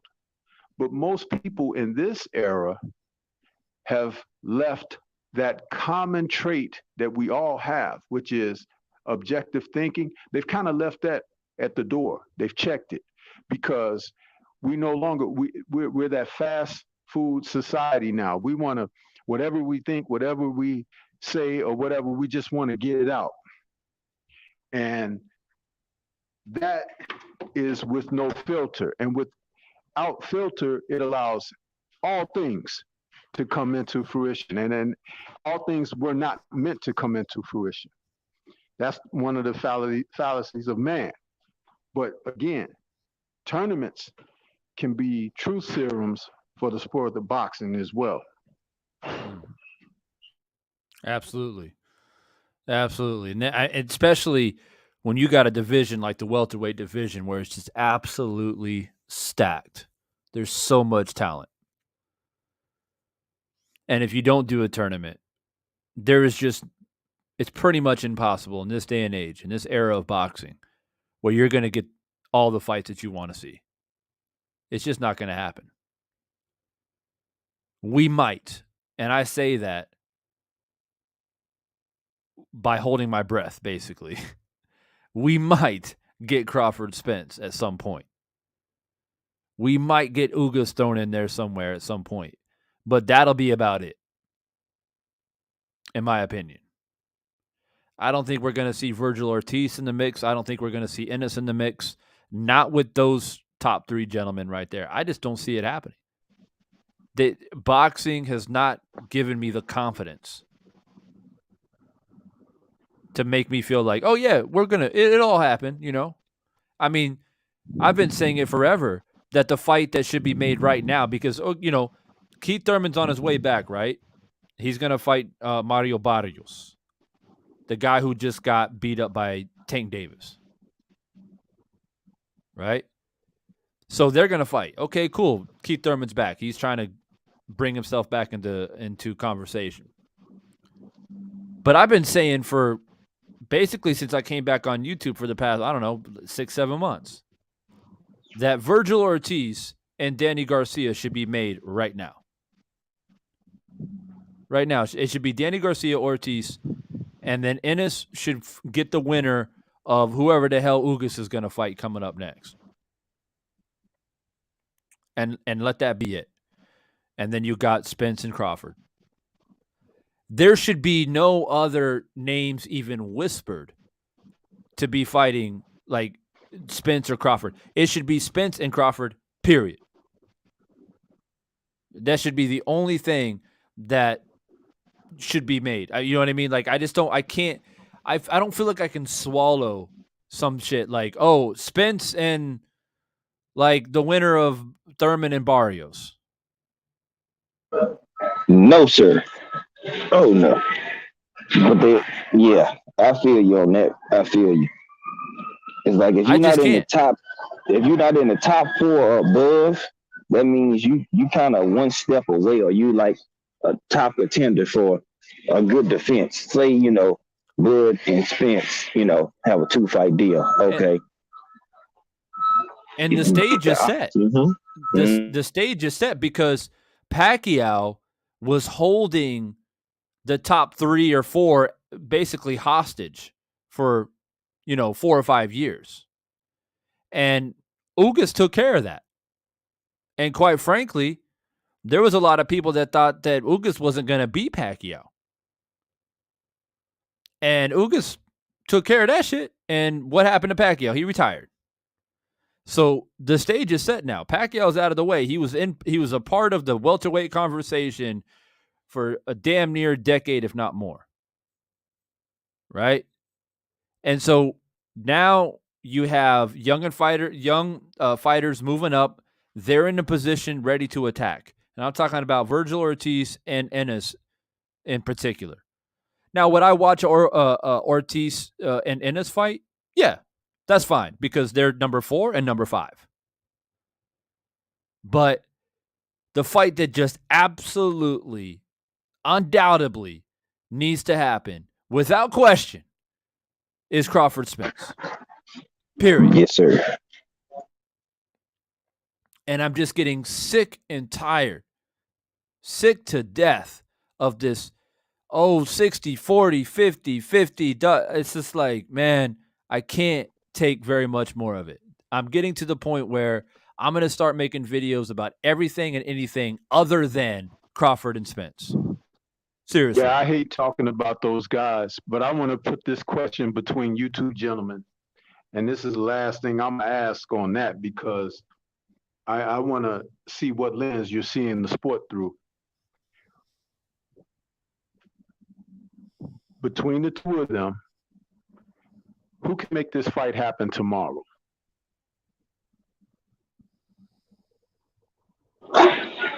Well, I'll say Spence.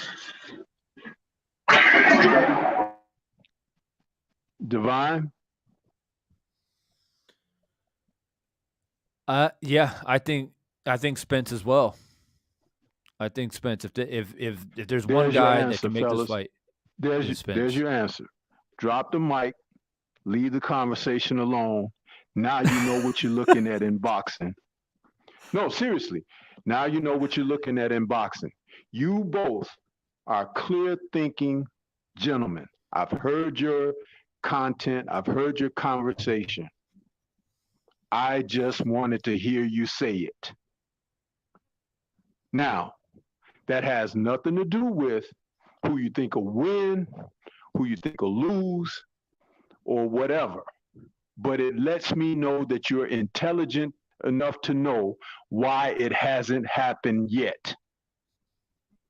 And when you say that, you're standing on something. And best believe there's a lot of people that don't agree. Don't give a damn. That's why it's more than likely not to happen, because people, like I said a moment ago, about no filter, right? They'll allow anything to come in between, to intercede, and therefore it doesn't take place because they don't want to necessarily deal with whatever the outcome may be, regardless of who wins or loses. Yeah. Yeah. I always felt like it was the handlers who was holding up the fight, you know. And no matter if you say, okay, well, Al Heyman is holding up, who does Al Heyman represent? Spence. You know, so And I'm see, like, hey, G5, if it's being held up by the handlers, why do you think that would be taking place?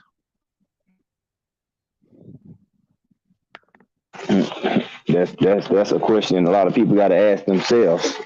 To me, I already done, dissected the whole situation, and I'm just like, hey, if When the you fight have is a not, title belt, that's leverage.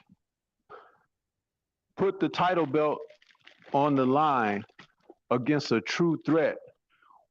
Because of the stock that people put in the fighters of today, they want to be able to advertise lossless records. They whatever their promotion of the individual is, they want to, tap into that. When Oscar was fighting, they played up the fact that he was the golden boy and the girls loved him and all of that stuff like that. So it's like each individual has something that they would want to push out there.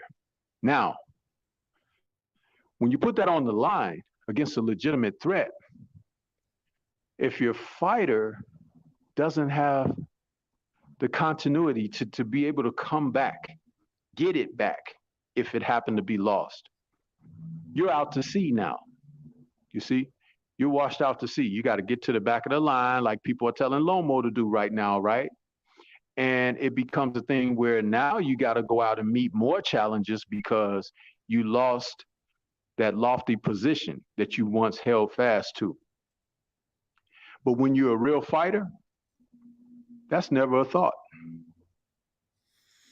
When they've put you and set you up in circumstances to showcase you at your best, make you look formidable, make you look like, appealing, and I got to spend that ticket, to see him next time around. They do those things. But that doesn't mean that what you're seeing is real.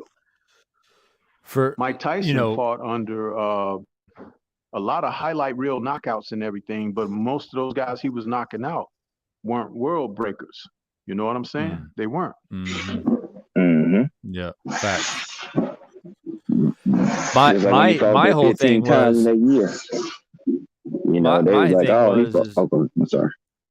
Before this debate even really got super hot. I mean, we've been debating Spence and Crawford, for 5 years or so. But before it got to the point where it is right now, where people are literally going at each other's throats and picking sides on who's ducking who and who's responsible for not allowing this fight to happen. And now you throw in the Bob Arum situation, it becomes even more ruthless at this point. But for me, keeping it simple, I saw something that caught my eye. I don't know if Stormy caught it or not. But when Bud beat Porter and Spence left the arena, that made me scratch my head. I don't know how you two guys feel about it. But I feel like that's an opportunity to go into the ring and be like, all right, fair play. You beat him. Now let's get it on. The dude disappears out of the arena and doesn't really talk to anybody. He might have talked to a few little channels here and there on his way out. But he didn't talk to any main media sources. Right? So I'm not saying that he's scared, but like I said, I pay attention to these small little details. And I take a lot of what is said on YouTube through content creators with a grain of salt. And I watch the fighters and how they operate. I told you, Divine. I told you, you be right on it, man. See, that's why I'm here. That's why I'm supporting you. Because you're speaking facts. You're speaking 100% facts. Evander Holyfield used to sit ringside at Mike Tyson's fights. As he was a contender, former cruiserweight undisputed champion, he would sit ringside at Mike Tyson's fights. And there would always be one journalist over there with a mic on Evander. What do you think, Evander? How you know? And Evander was like, "Oh, I'm just happy to get my shot one day." You know, that was before he became the #1 contender in all 3 sanctioning bodies at the time. But he was always ringside at Mike Tyson's fights. Mike Tyson was ringside at his fight when he was fighting for the undisputed crown at cruiserweight against Carlos de Leon. Mike Tyson was right there ringside.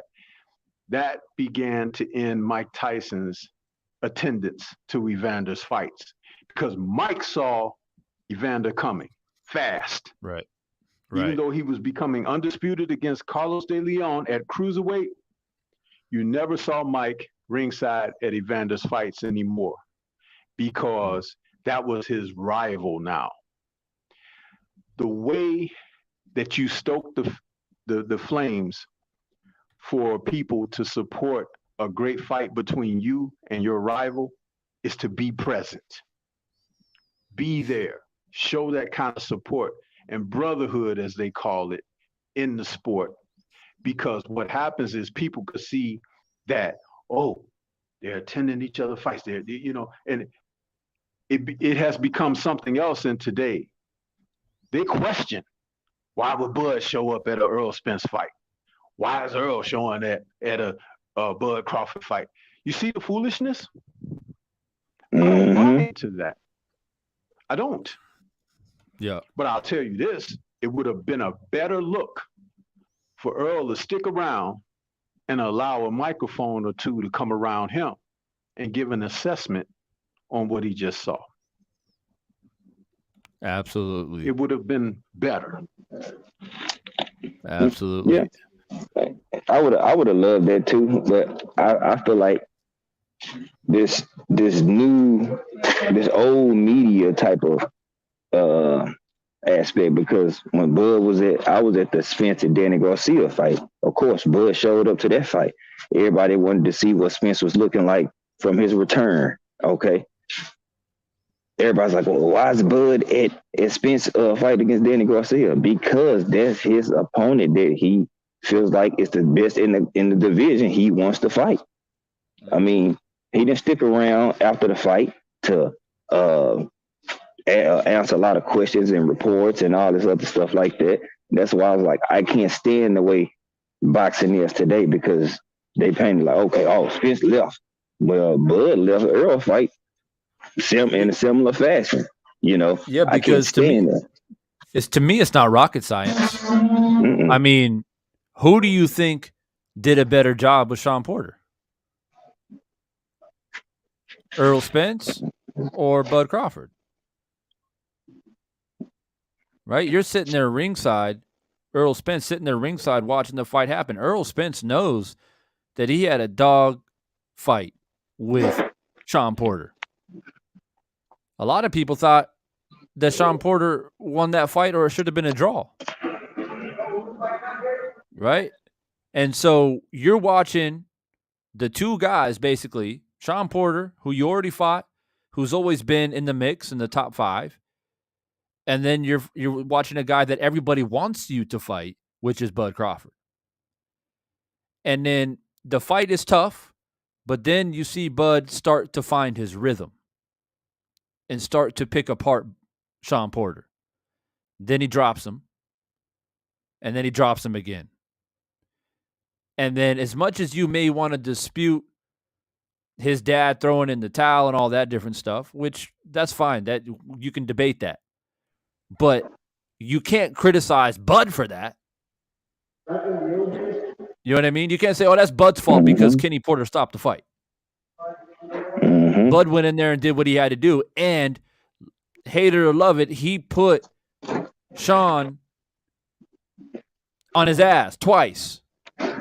And hate it or love it, he stopped him. A guy who's never been stopped before. So rather he was hurt, he could have continued or not is a debate. But Kenny Porter thought that his son was taking too much punishment. And he stopped the fight. So you're Earl Spence, you see that. You know what I mean? So you basically, you see a guy stop the guy that you had a dogfight with and you couldn't stop yourself. And like Stormy said, that is the perfect opportunity to swing the mic around and be like, hey, Earl, you just fought this same guy. Some would argue, if not most will argue, that Bud did a better job than you. What do you have to say about that? Earl will say, Earl has to say, well, that doesn't mean he can beat me. And I can't wait to get the fight going on so the people can see who's really the best. Boom. That's it. Right there. Done. Now the ball is really in Bud's court. Because I hear a lot of people saying that the ball has always been in Bud's court and Bud has been ducking. That's what I've been hearing a lot on YouTube. And it's like, oh, interviews from 2020, interviews from 2021, interviews from 2018. Earl Spence was at the fight of Bud Crawford and Sean Porter. If you want to put an exclamation point to let people know that, yeah, he did a pretty good job against a guy that I had a tough time with, but it don't matter. I'm going to whoop that ass anyways. And what's up, Bud? I'm here. Let's make the fight happen. Then, because that's in front of everybody. That's in the arena. Not in some corner somewhere getting an interview that may or may not get 1,000 views on YouTube. Right? Live on pay-per-view. Then the ball, yes, is in Bud Crawford's court. 100%. And so that's just the way that I see it. And I haven't really spoken on it too much, to be honest with you. Because I just let the wolves are out there attacking each other. And I just, Man. And I'm like a hawk. I'm just stay airborne. Yeah. So, hey, soaring like an eagle. You know what I'm saying? Just soar and just watch the chaos. And it's sad. It's sad, man, because people take this particular fight. It reminds me of Mayweather-Pacquiao so much. It really does. Where people are going at each other's throats. And you know what's sad, Gabe? It's people going at each other's throats from the same community. Man. Manny Pacquiao and Mayweather were essentially two different communities at that time. Right? You had the Filipino supporters. I'm support my man, Manny Pacquiao. You might get some little patches of white dudes or black dudes that support Pacquiao, but very rare. Right? It was predominantly Filipinos coming in to support their man.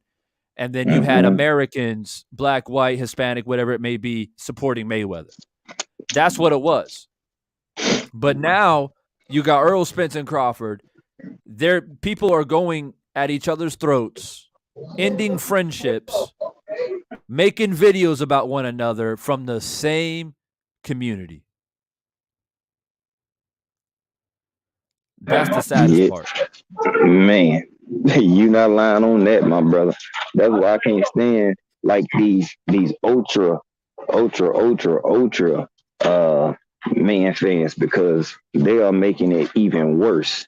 As soon as something go on, oh, Earl didn't say this, or Bud didn't say that, they take to the internet and start this whole campfire that goes from a campfire to a volcano eruption.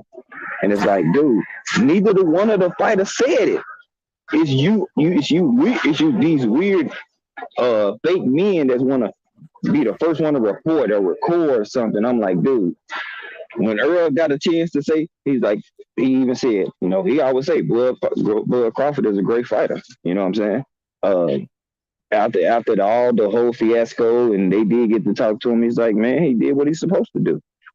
He didn't disrespect the man, but then here come the people who are pro Bud Crawford or pro Errol Spence. Bam, here it goes. It's like, bro, it is okay. Y'all share the same fan base, but there's so many people that want to report stuff, and it just taints the fight, and that's part of the reason why it's tainted now, because you got pro Crawford supporters who go left, and you got the pro Earl fans who, in a sense, do the same thing. It's like, dude,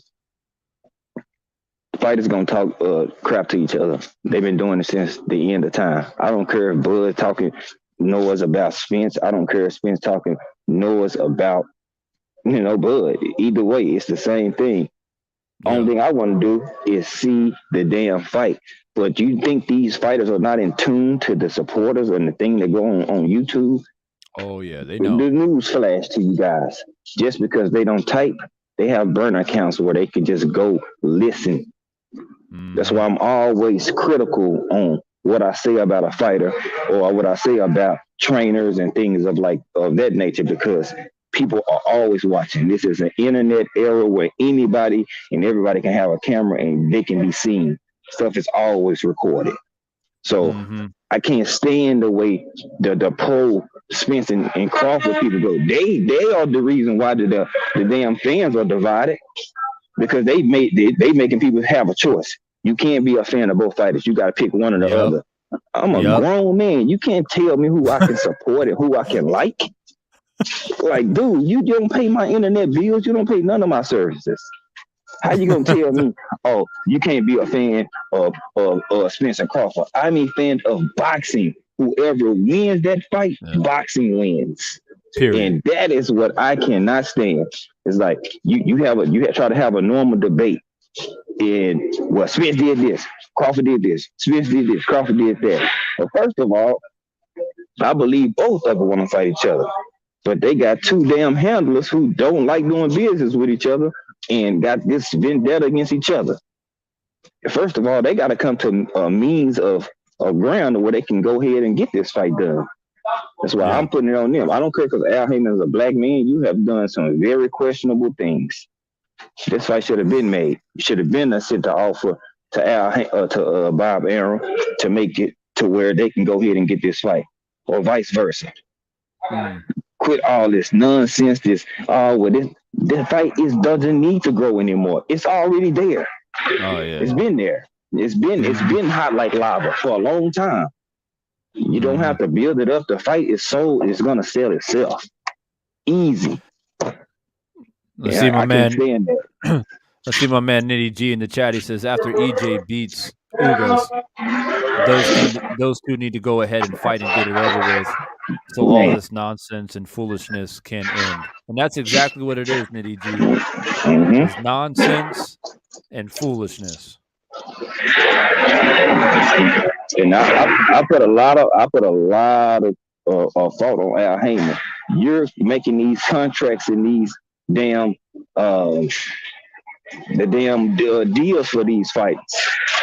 If you don't send it out, it's not gonna happen. But you willing to open up the wallet for Canelo, but you can't open it up for Terrence Crawford and Errol Spence. That right there is very telling to me, man. If you all give him $40 million and give Plant 10 or 12, whatever you made, you don't have 15 apiece to give Crawford and Spence. Come on, man.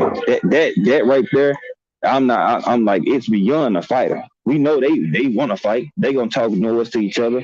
But come on, man. You just gave Canelo all this money, but y'all talking about we don't have money for Spence and Crawford. Miss me with that. It's going to sell, and it's going to be a 2-fight deal. Y'all going to make plenty of pay-per-view sales, plenty of money. So now I'm like, okay, Al Heyman, what's up, bro? You can't say that you can't. You don't have the money to do it. You just hit the nail on the head. Everything you just said is all factual. So basically, instead of going at each other's throats, imagine if we are all one collective voice.